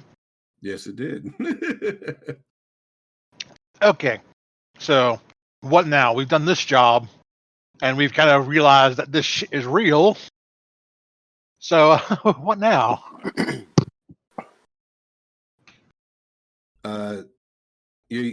Stan Senior comes back, and he sifts through his.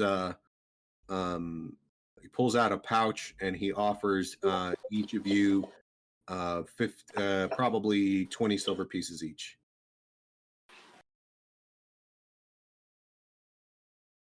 Very good job. You can stay within the keep. Make yourselves useful. That's the plan, I guess. Any particular jobs you have for us, or right now just kind of find something to do? You've given me enough with this. And he goes like marching off towards where the woman is. Okay. All right. It's been a long trip. I think I just want to get some food, maybe some drink, and have a good night. All right. Yeah, I want to sleep in a real bed. Oh, let me see what that would cost. We just said we can stay within the keep. There's no bedrooms here in the keep. Oh, he didn't mean the barracks. I didn't mean the barracks either. I mean, come on. That's fine. Let's they gotta have some extra rooms here.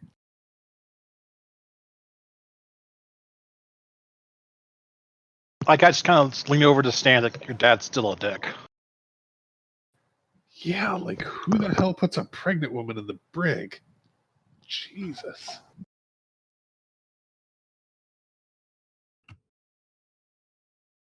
So you head out of the main building, across the courtyard through the secondary gates and into the common area on the south side of the building. And there you have the map. There are all the locations.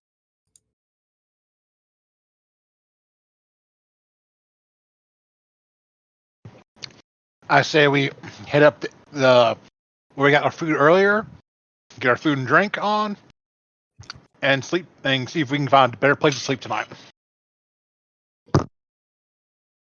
All right.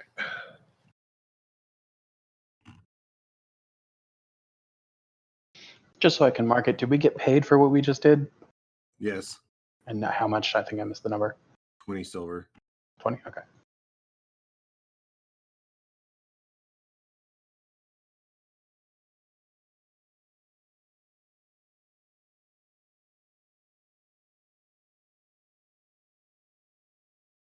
Oh, so yeah, 15 was the tavern, and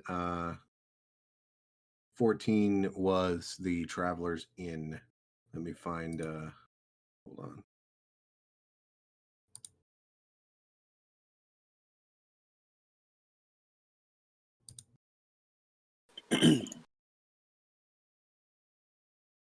Mm.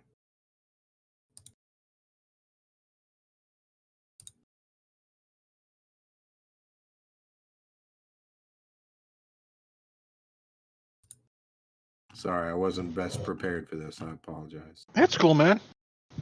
No worries. All my information on the keep is not where it is where I wanted it to be on my tablet, but not on my main computer, so I'm having to look it up.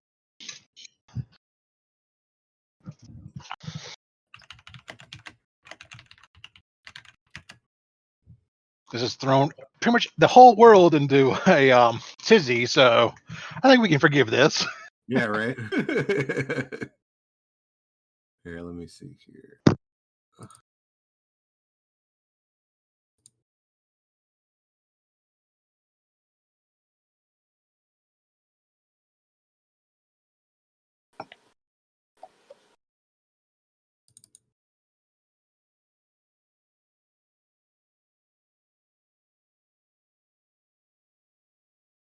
Damn it.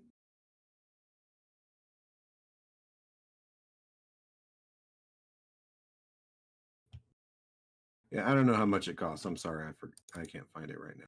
I don't want to slow the game down anymore. I'll tell you in a minute. But there are at the Travelers Inn, there are nicer places to stay.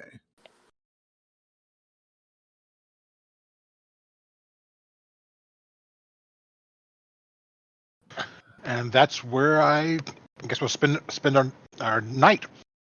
Just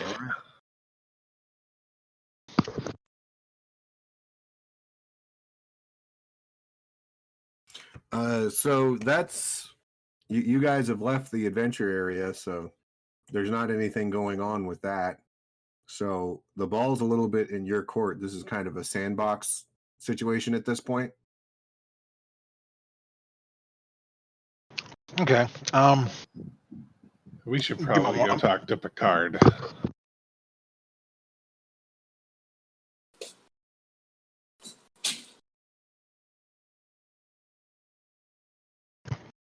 Not a bad idea. Maybe apologize for everything, and then I don't know. Talk around, see if there's jobs for us to do. Oh, he's the banker guy, right? Yeah. Yeah. Okay. Never know. He might have something we can do. He's been here a while from what we were talking to him, so Yeah, that's what I was thinking.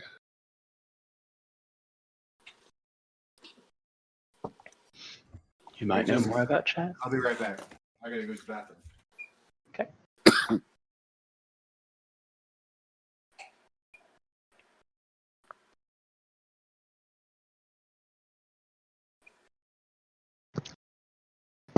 So how's it been going for you, Kevin? Busy. Yeah. It I is bet. infuriating. Everyone wants to work from home now, and too many people are just taking their fucking desktop from their work to their house. Oh wow. Oh, I had someone do that too. Yeah. Oh, just to let you know, Nat, I work for a managed services provider, so we help a bunch of small and medium businesses in Austin. Oh, okay. Yeah. It's like, gee, it's not gonna hit the domain there, dumbass. Yeah. Oh boy. Between that and 17 DNS, VPN calls a day, yeah, my day's full.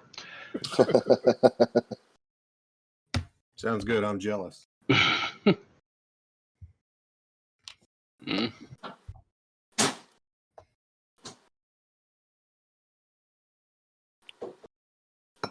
I work for the company that's making a lot of the COVID-19 tests, Thermo Fisher Scientific.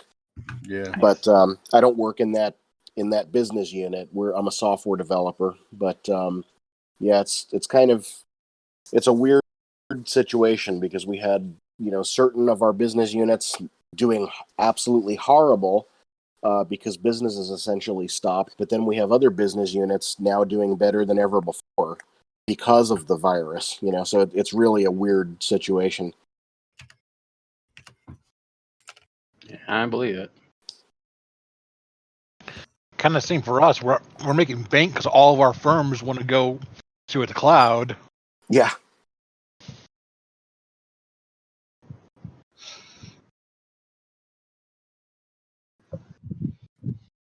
Our management just learned that, oh, yeah, we actually can work remotely. Just learned, like, wow. We have a couple of serious dinosaurs in that place that just need to retire, and they're just hanging on for all it's worth. Fortunately, the people that are making the decisions are a bit more progressive than that. And then you've got people like me that just don't care. It's like, okay, I'll whatever you say, I'll take it under advisement. If I can reasonably do my job remotely, that's where I'm going to do it from, and you can just try to fire me if you want to. So private rooms are 1 silver per night. 1 silver. 1 silver. Oh, Cool. Go for it. Yep. Yeah, I'm gonna need a private room with all this experiencing the tingle.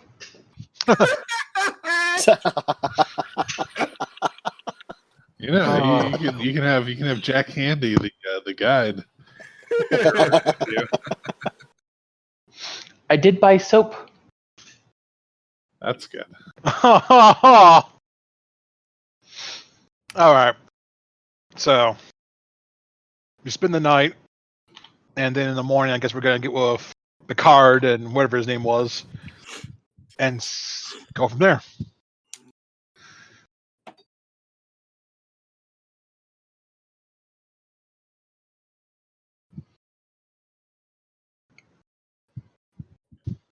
All right. So you guys head into the loaning office or loaners, whatever words. The loan bank. That's what I meant to say. Yeah. So yeah, your guy's sitting there. He's just sort of waking up and drinking some kind of what smells like some kind of tea or coffee like substitute.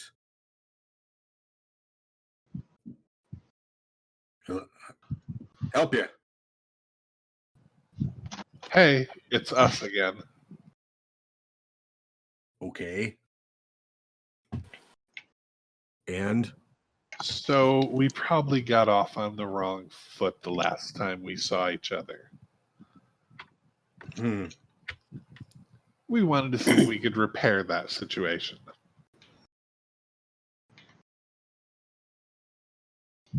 okay, You have any work we can do?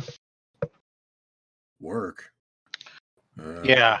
So you seem like a smart guy, and you have a little bit more knowledge than we do.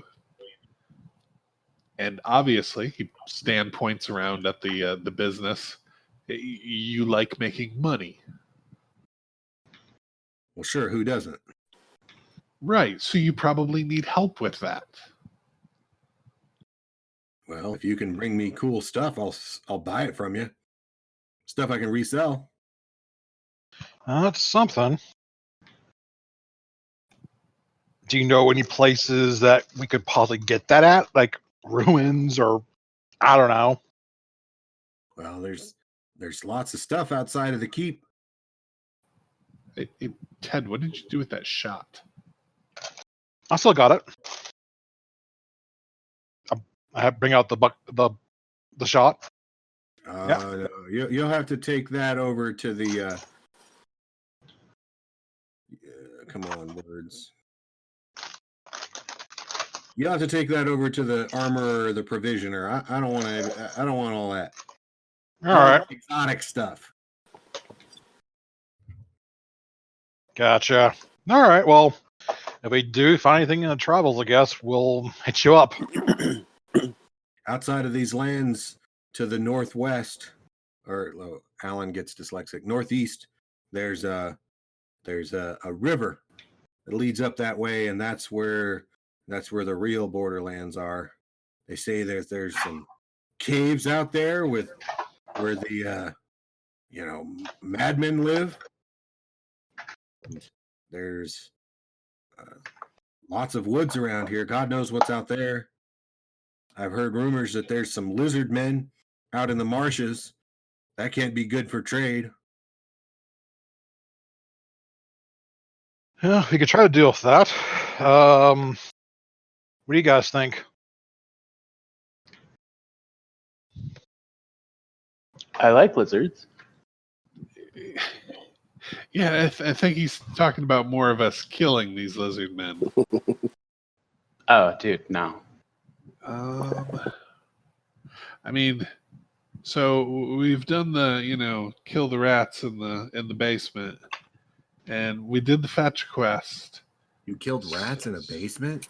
It's a And joke. It's a euphemism. For what?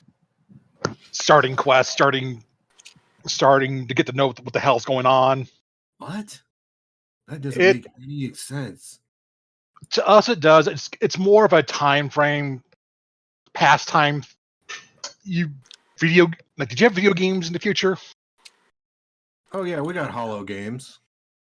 Yeah, that's kind of the joke we're making about like in some games like where you go in fantasy worlds or whatnot. The first few things you do is like kill rats to get used to the system, or how the game. Oh, no! That's been outlawed.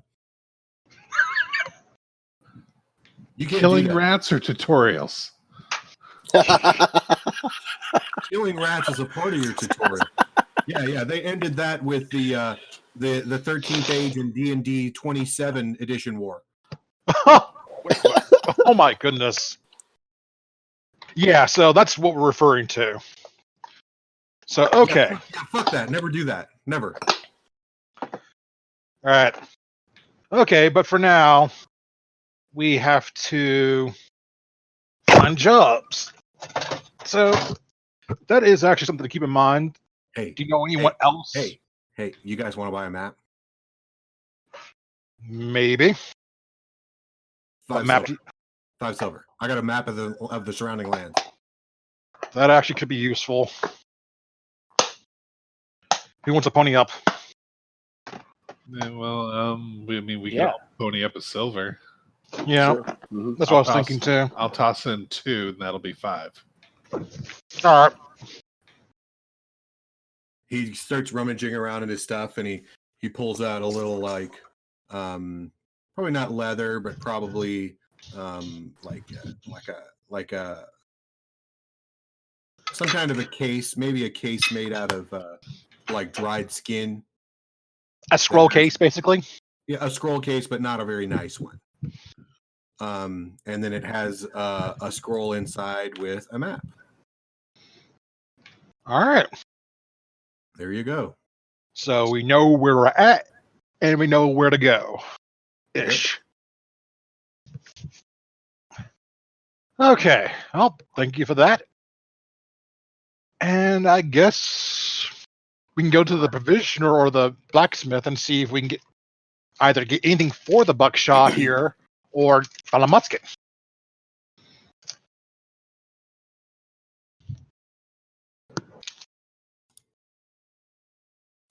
Because I don't know about you guys, I'm good close to hand to hand. I can handle myself, but a gun would be nice. I'm gonna try to upload a bigger picture. Well, that was a improvised but tasty dinner. Bacon wrapped short ribs. Nice. Ooh, that sounds good. No spices or anything, but it was still not too bad. Because, yeah, I forgot to buy them. Spices, man. You need some. Come on now. Yeah, I do. It's spice time. Now, You gotta get some cayenne pepper, white pepper, black pepper. Anyways, enough about cooking. yeah, Sorry. Yeah, That's cool. Name these places. This is not a good place. Felgrim Forest, the Cursed Mound, the Baleful Bog. Yeah, this place is pretty much evil. yeah, this is like some bad video game. Yeah, these are the Borderlands. They're bad. Yeah. Okay, well, thank you very much. This actually is really useful. Anything else you guys want while we're here, or?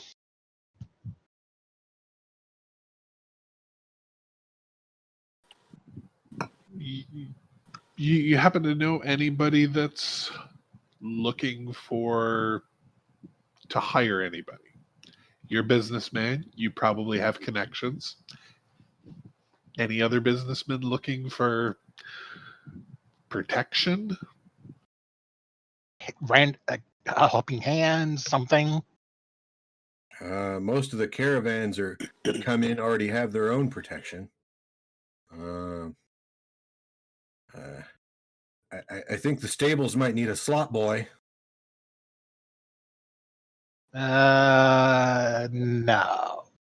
But thank you nonetheless. Okay. I'm just going to go see what I can find. Maybe get a gun if I'm lucky.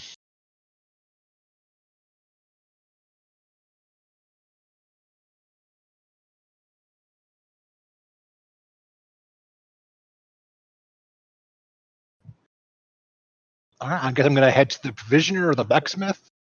I think blacksmith first, see if they have. The blacksmith has a few blades and some steel armor pieces, like shield. Not like a full steel shield, but like a steel boss for a shield. Here, hold on a second. The blacksmith is 8 on your keep map. Okay. And then 9 is the provisioner, and 10 is the trader. All right. All right, I'll see what the trader has. All right, give me a moment here.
So you can the trader does have a couple of muskets for sale, and you're looking at about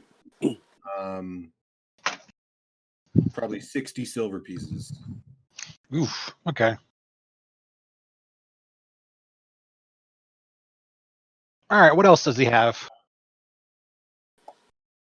He's got swords, full shields, quilted armor, dagger.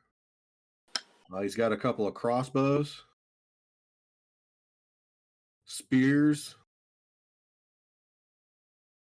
dagger, axe, and that's probably about it. Okay. All right. Let's see here. Those full shields. How much defense or stats would they give me?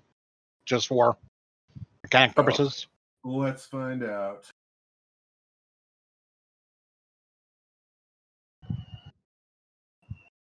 At this point, I'm in shopping mode. I don't blame you. Get what I'm we sort of can. having a cross-reference between books over here, so I appreciate your patience. Oh, it's cool, man. This is all like I said. This is kind of impromptu. So yeah, everything's been so crazy, man. Normally, I would have tried to look all this up ahead of time, but I've been applying for jobs like a madman. I've applied for like 50 jobs. I keep hearing that they're going to try to pass a stimulus package to give everyone like $1,000, but no clue if they actually go through. That doesn't help very much. Yeah. Like that's, I mean, sure, if they give me $1,000, I'll take it, but The very good thing, at least, is no one can be evicted for anything right now. yes, that's my saving grace, right?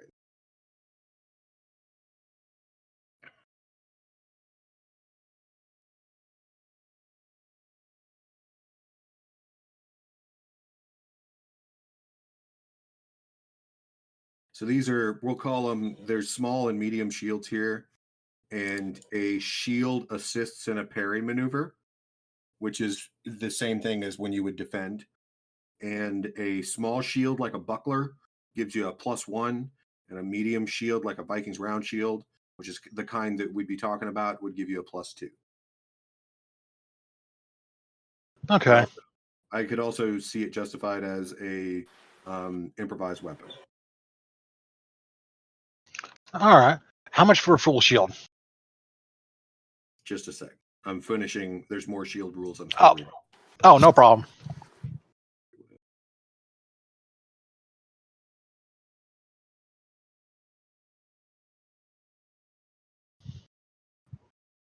So if the parry would have succeeded without the shield's bonus, it's a clean deflect with no damage taken. Otherwise, the damage is calculated as normal, but the shield provides an additional armor value protection of 15 for a small shield and 20 for a medium shield. So essentially, it has its own hit point. Okay. And it will cost you... you're looking at 15 silver for the small one and 35 for the large one. Okay, never mind. Thank you very much. All right. If you think that shield will be helpful, I'm happy to toss in 5 for you. Not that much. Okay. So He's not ready to be that poor because of it. yeah. Yeah. All right. So I think at this point, our money is probably better spent on supplies and rooms for the night while we get ourselves situated. Okay. All right. Yeah, there you go. That's That exactly works. what I was looking at. Cool. I am kind of giving a little bit of an average between the city and the rural price. Okay. Because you're not exactly in a city, but you're not exactly rural either. All right. All right. So let's think. I'll ask the blacksmith if he has any jobs in the. I'll just go to each the provisioner, the blacksmith, and see if they have any jobs available. I think okay, so at this point in the game, you guys take a look at your resources level, right? So your resources merit at this point in the game, you guys can justify and say that you find some, bare minimum of shitty labor to justify it. And you can tell me what that is because there's a lot of different little businesses and opportunities here that we don't have to sift through with a fine tooth comb. Mhm. Or you can cash in your resources points for more merits or whatever they're called, edges. Okay. Wh- And we think what are resources points, you mean like our experience points or what exact or something else? Your qualities, I meant to say. So if you have a quality, Mhm. right, for resources or income, I can't remember what they call it in this game. Yeah, I got resources, resources. for Resources, right? So if you want, you guys can skip time and just work out that, like, I do this and this is where I get my resources from, and you can justify keeping your resources. Or you can cash in those quality points and just buy new quality. Okay, I see. And See, if now you have neither option, sorry, Charlie. I don't have any resources, so I don't have the ability to cash anything in. All the qualities I have are non-physical. I'm just trying to address that the resources quality was purchased by people and that it was the source of that those resources is no longer present, so you can transfer it to something new. All right. Let's see here. Well, right now, I'll keep it because I need to look up any edges or anything I'd want first. Mm-hmm. So I'd say I'd just go around doing a bunch of heavy labor because I'm strong as can be, Okay. and just kind of just do random jobs here and there, moving And crates. what was your resources level? 4. That is enough that you guys can keep things on a meager level, and you can afford to support everybody if you want. And we can just go skip ahead and say that you got a job doing hard labor, and it keeps you and the group fed. And we'll advance a little bit into the future as you guys have gotten your proverbial feet underneath you in that regard. Anybody else who has resources that wants to do that similarly can do so. Stan/Darius, if you want to purchase resources, you can do that. How much are they? It's the same cost that it would be to buy the quality. Right. I don't. What is that though? I don't know what that number is. Okay. I'll pull it up for you.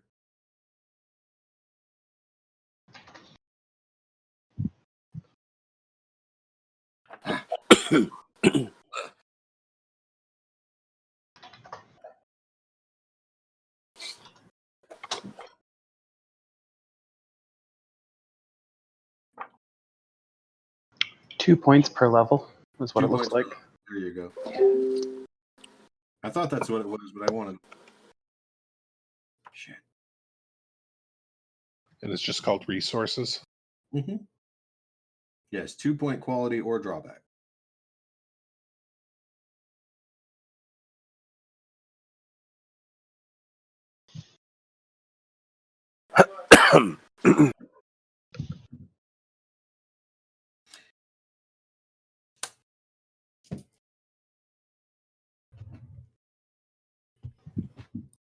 Okay.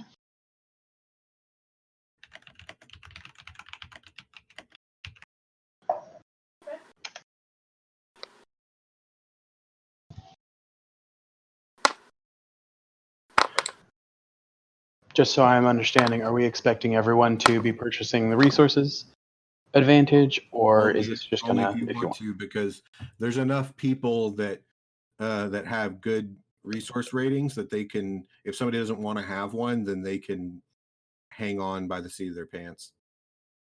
So I think I spent all of my quality points already, but are you saying we can kind of do a trade if we have a You can quality purchase that... it with experience points. Oh, And okay. that's not restricted by the maximum at character creation, right? Correct. There we go. Yes. And it's still 2 points per level if we use experience points? Okay. Yep.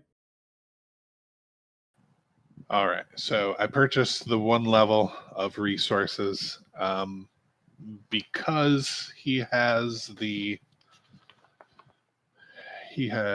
5 points in driving/riding, and over the last several weeks he's been doing a lot of riding, so he's started to get again more familiar with how to ride a horse and how to handle one.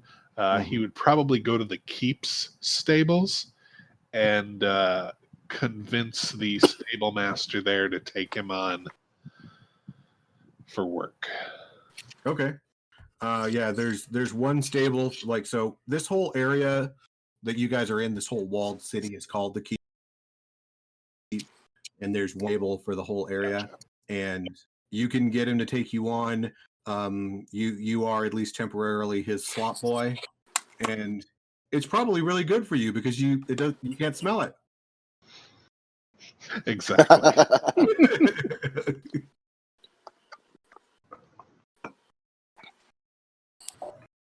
So I went ahead and spent 2 experience points and took 1 level in resources as well.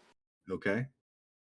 And I think, I mean, you tell me if this is feasible, but based on our first night at the tavern, when that that fella overheard me talking about one of the porn titles, he all of a sudden got really interested in it.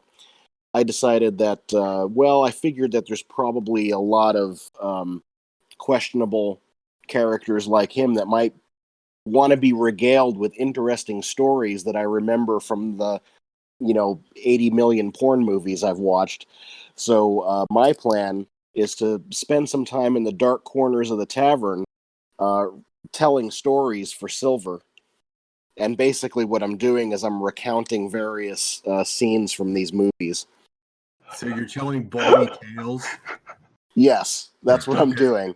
Telling body, but they're ripped straight from Pulp Friction and, the Sperminator and Splurticus, stuff like that. So they're not only getting bawdy tales, but they're getting the lore of an unknown magical land. Absolutely. They were particularly interested in in some of the military scenes from Shaving Ryan's Privates. I'm kind of imagining the sort of the Bard After Dark. Right, exactly. There's a bard at the if you go to TRF, there's a bard that specifically tells nothing but dirty poems.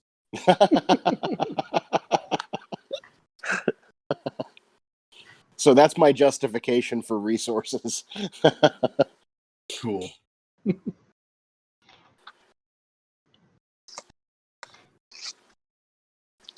All right.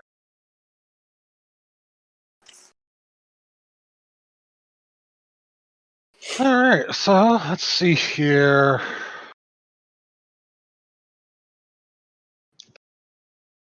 All right.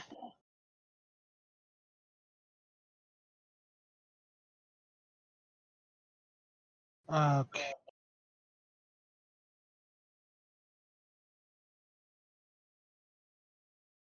What would you guys like to do? Oh. All right, so we've been here for a while. We got our feet wet. We know what's going on. Yeah. Kind of. Yeah, kind of. So it's like, I'll just get the guys. Okay, so are we just going to be? To make it clear, the people are much more accommodating and friendly to you when you put the book away. I'm going to go ahead and say that Todd will not be getting resources, and he will fly by the seat of his pants, because every time he goes, like, he was going to wipe down tables at the bar and clean up a little bit. Well, he kept dropping stuff, and then Chet kept falling out of the sack and just made everyone have a bad time. So Todd has been moving job to job with no one happy with him, and he just sits in his room at night with Chad and just being like, dude. You'll have to hang in somebody else's room. Eventually I will, yes. Yes, you'll have to hang in somebody else's room. It's like, I'll make room for you. There's. It's either I hang in someone else's room or they go ahead and pay for me to have a room just because they don't also want to be around the book. The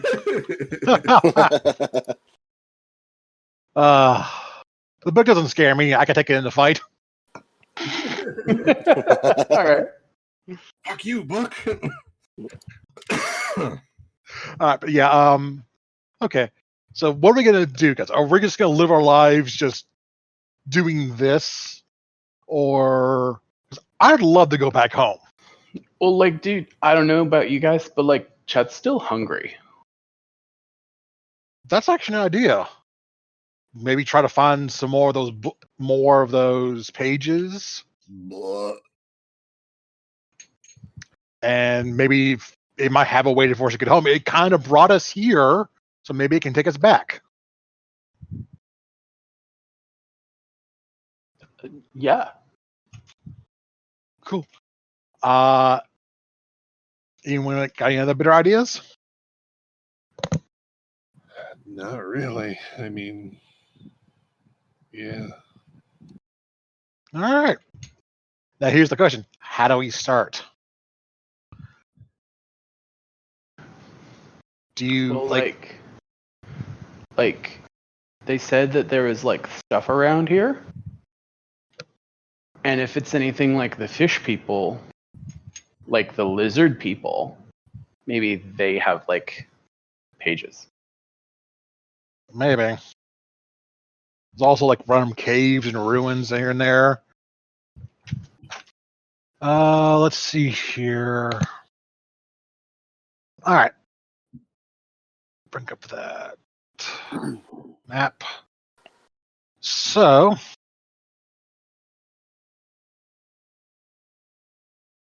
where do we want to go then? There's like the Felgrim Forest, the Baleful Bogs, the Cursed Mound.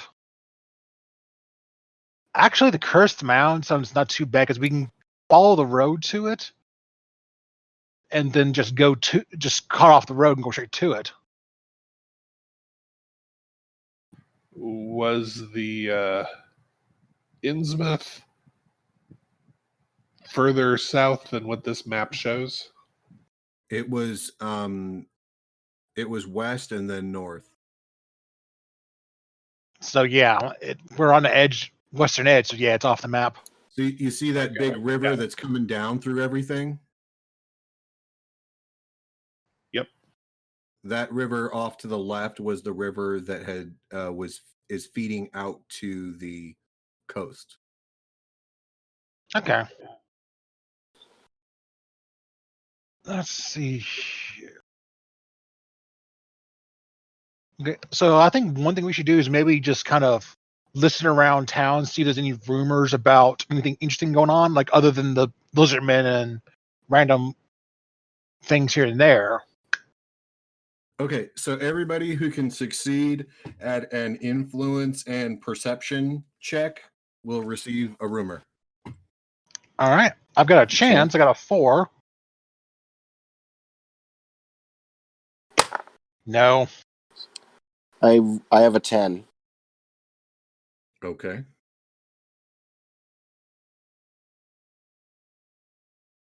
Darius? 16. Oh, yeah, you got it. Okay, never mind. Let me see.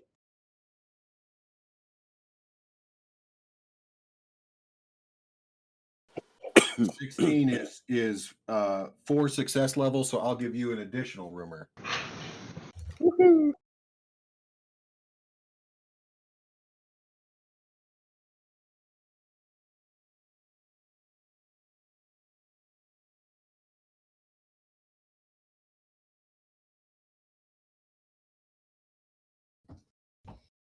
Sorry, I had to go get my polyhedrals. All I had was D10s from the game on Friday.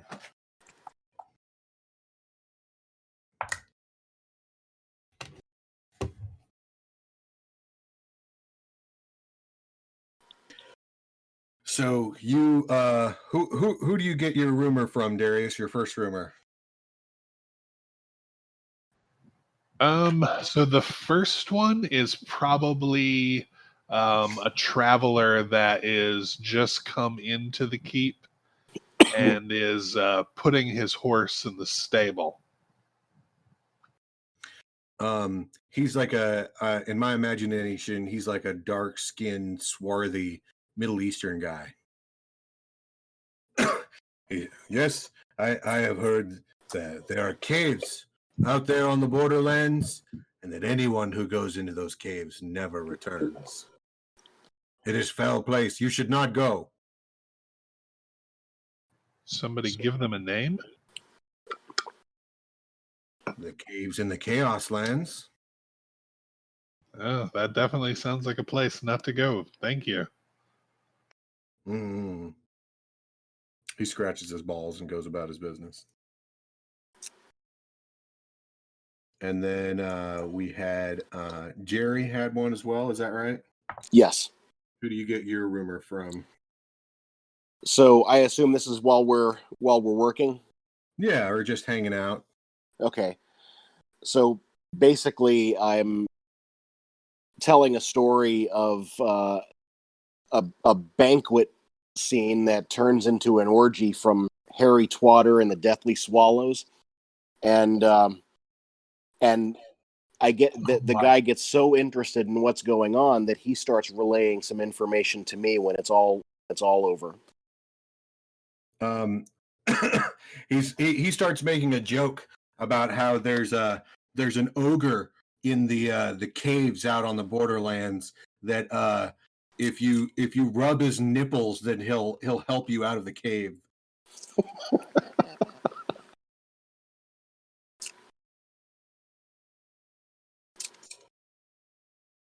Okay.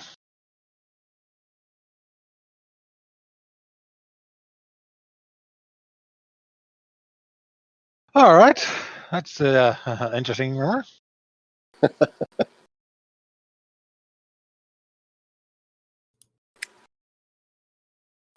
I'm assuming this bear is an animal. He just shrugs his shoulders.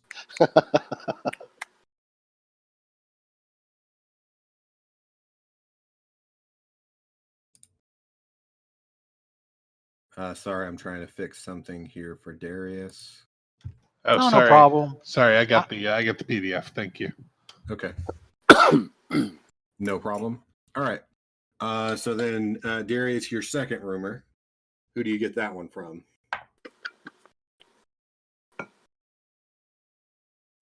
Oh, let's see here.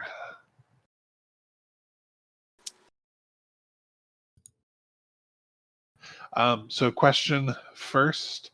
The stuff that we got when we were going to Innsmouth, was he able to keep the horse? No. Damn. Okay. But you do have a job working for the Horsemen, so the possibility of owning your own horse is on your horizon, my boy. In a few years, you just keep slopping.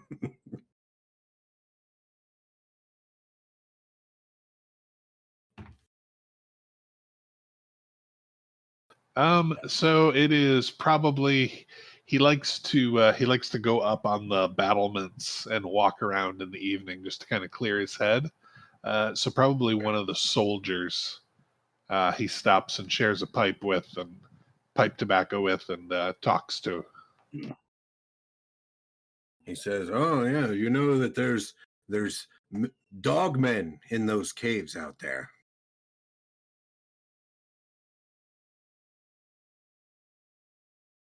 They walk like men, talk like men, but they have heads and sometimes feet like dogs. They're ferocious, horrible, horrible. Cursed by the Necronomicon. Oh, that's lovely.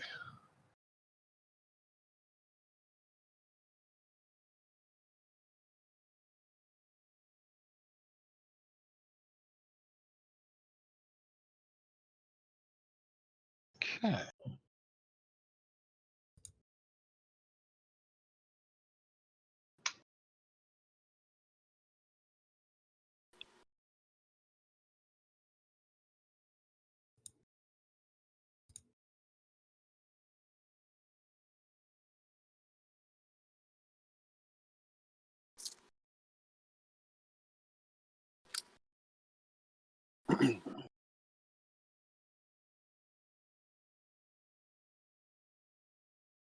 Well, probably when they're having an evening meal, Stan would tell them about these caves that he's heard out by the Chaos Lands that have dogmen in them. Which sounds like a watered down version of werewolves. Okay. Well, that's something. Well, let's see. Do you want to go check out the dogmen or the lizardmen or some of the other things we found? We found, let's see, caves, ogre, dogman. So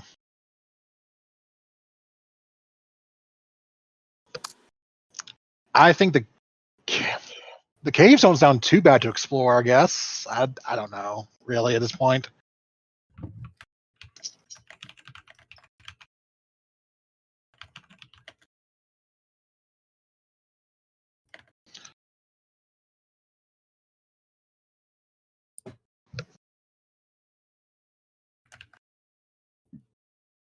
It's up to y'all. Well, like, dogs are smaller than the other ones. Maybe the Pomeranians. Yeah. My luck, they would probably be Chihuahuas.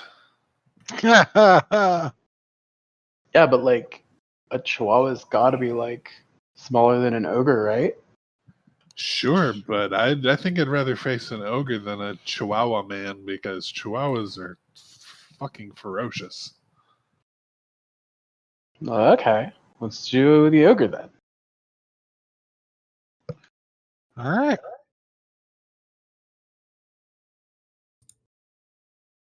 All right, where are you guys headed? The caves, I guess, because it was in the caves, right? That's where the dogmen were. Where was this ogre? They said the ogre would help you through the caves if you rubbed his nipples. Yep. Oh, ogre. I don't know why I heard bear. Stan immediately puts his finger on his nose. It was denial. It was a reason. That sounds Why is rubbing he like- nipples sounds like a Jerry thing. You could totally bring Jerry.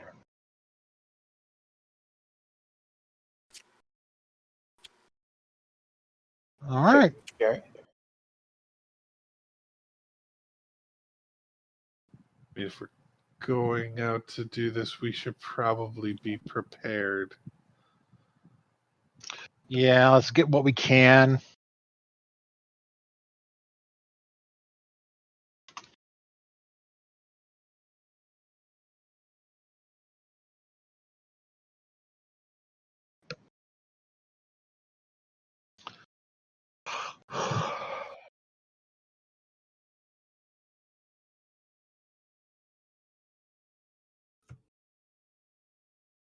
What preparations are you wanting to make? How far away are these caves? You don't know for sure.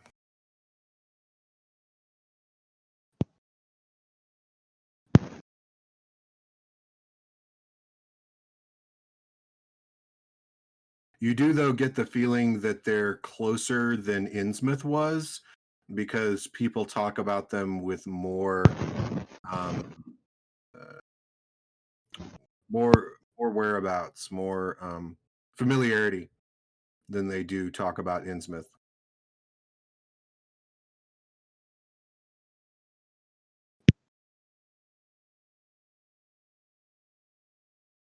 All right, well, we should probably have a little bit more than 3 days' rations.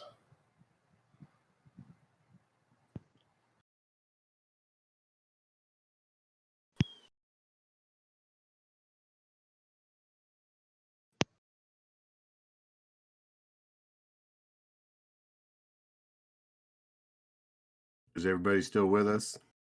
Yep.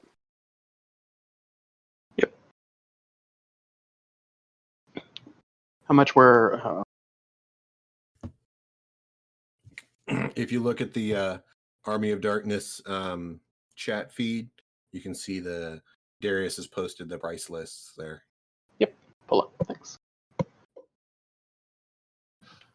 Probably a good thing to do if you want, Alan. Yes, sir. Is you can pin those Oh, yeah, that's a good idea. so that at the pin messages you can just click on that and they're easier to find. Because eventually they'll get put out of the chat. All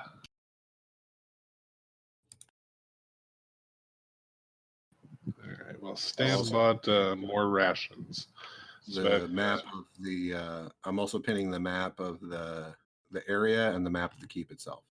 Cool.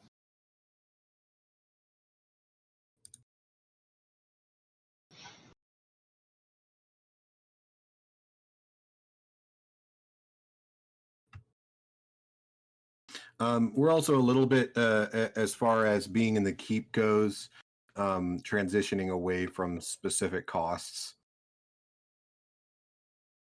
Cool. Because we're using resources. So the price list is more just like a list of available things than anything else. Consider anything that's basically for the purposes of trying to decipher if something's affordable or not, add a 0 and call it dollars. So anything that's about 1 silver is usually equivalent of about $10. Anything that's about 10 silver is about $100. All right. Well, I got five days of rations and water on me. Cool. So with living by the seat of my pants, do I have any money left at this point? You can that is up to you. If you wanted to just skate by, you're doing your damnedest not to spend anything. You're eating scraps. You know, anything that you ended up paying for, you made the occasional pennies back through working, but then got fired. So, yeah, you have the same amount of coinage now that you did then, unless you want to have lived luxuriously and spent it. I think I'll go with the same, just kind of like maintaining. I'm going to drop a few though. All right. And so, yeah. And I'll grab 5 days of rations as well, because I will figure that Stan is smart. Yeah, likewise. Mm-hmm. Were we given, so the stuff that we were given to go to Innsmouth and stuff, did they reclaim that stuff? They didn't reclaim the things that you have on your person. Those things were given to you as a recompense for your good deeds. But the things that were like all the supplies that were on the carriage, that belongs to the keep. Okay, so like the quilted armor and the spear, keep. Keep. Okay, thank you.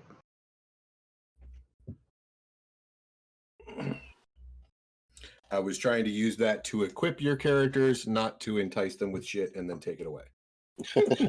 Appreciate it. Yeah, thank you.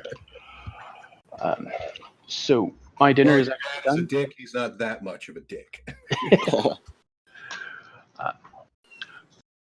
My dinner is basically done, and I gotta finish helping it out. So thank you. I will probably go ahead and join next week. Do we this want to was- just call it for now? It's a little bit early, but we're kind of in a no man's land. Yeah, that works for me. Does everybody want Yeah. to call it now, or do you want to keep playing? Well, it sounds like we want to call it now. Cool. All right, let's do some experience. Hold on for just a second. Yeah. And we'll do experiences. Oh shit.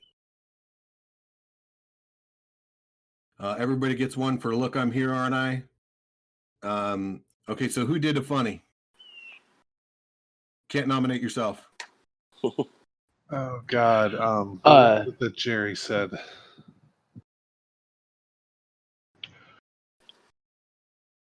For I would nominate Jerry for Bard After Dark.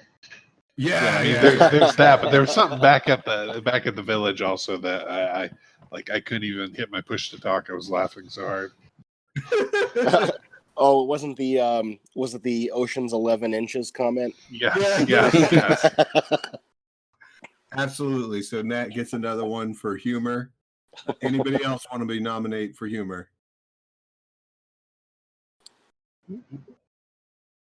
Okay. Everybody, I think, gets another one for helping to tell the story and staying in character. So everybody take one.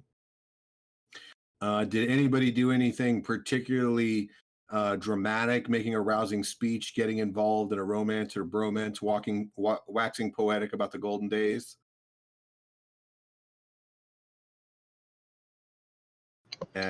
Nothing there. And then the 1 XP Stupidity Award. Nobody went for the 1 XP Stupidity Award. Todd did just take a journal that he found that was full of magical spells and put it into a book that could have just destroyed it. That was pretty stupid. Yeah, but is it dramatic stupid? You know what? It could have been. He didn't know, so agreed. Yeah, we'll give one. Thank you. He didn't know. It's not his fault that I didn't have anything dramatic happen because of that. I should be penalized. I'm the one who's getting stalked. Okay, so we're kind of set up for next time. You guys can kind of decide if you look at the map, like which ways you want to go. You can explore any of these areas, and I have all kinds of neat things and locations that are all over that map. So you guys can literally pick a direction and start interacting with stuff when you guys come back next week. Okie dokie. Cool. Sounds good. All right. It was super fun hanging out with you guys. Let me turn. Yeah, definitely. I wish I could get the music to work better, but it's not like I don't. All my music lists were on what you call it, Amazon Music, as opposed to on YouTube, so it was harder to. Yeah.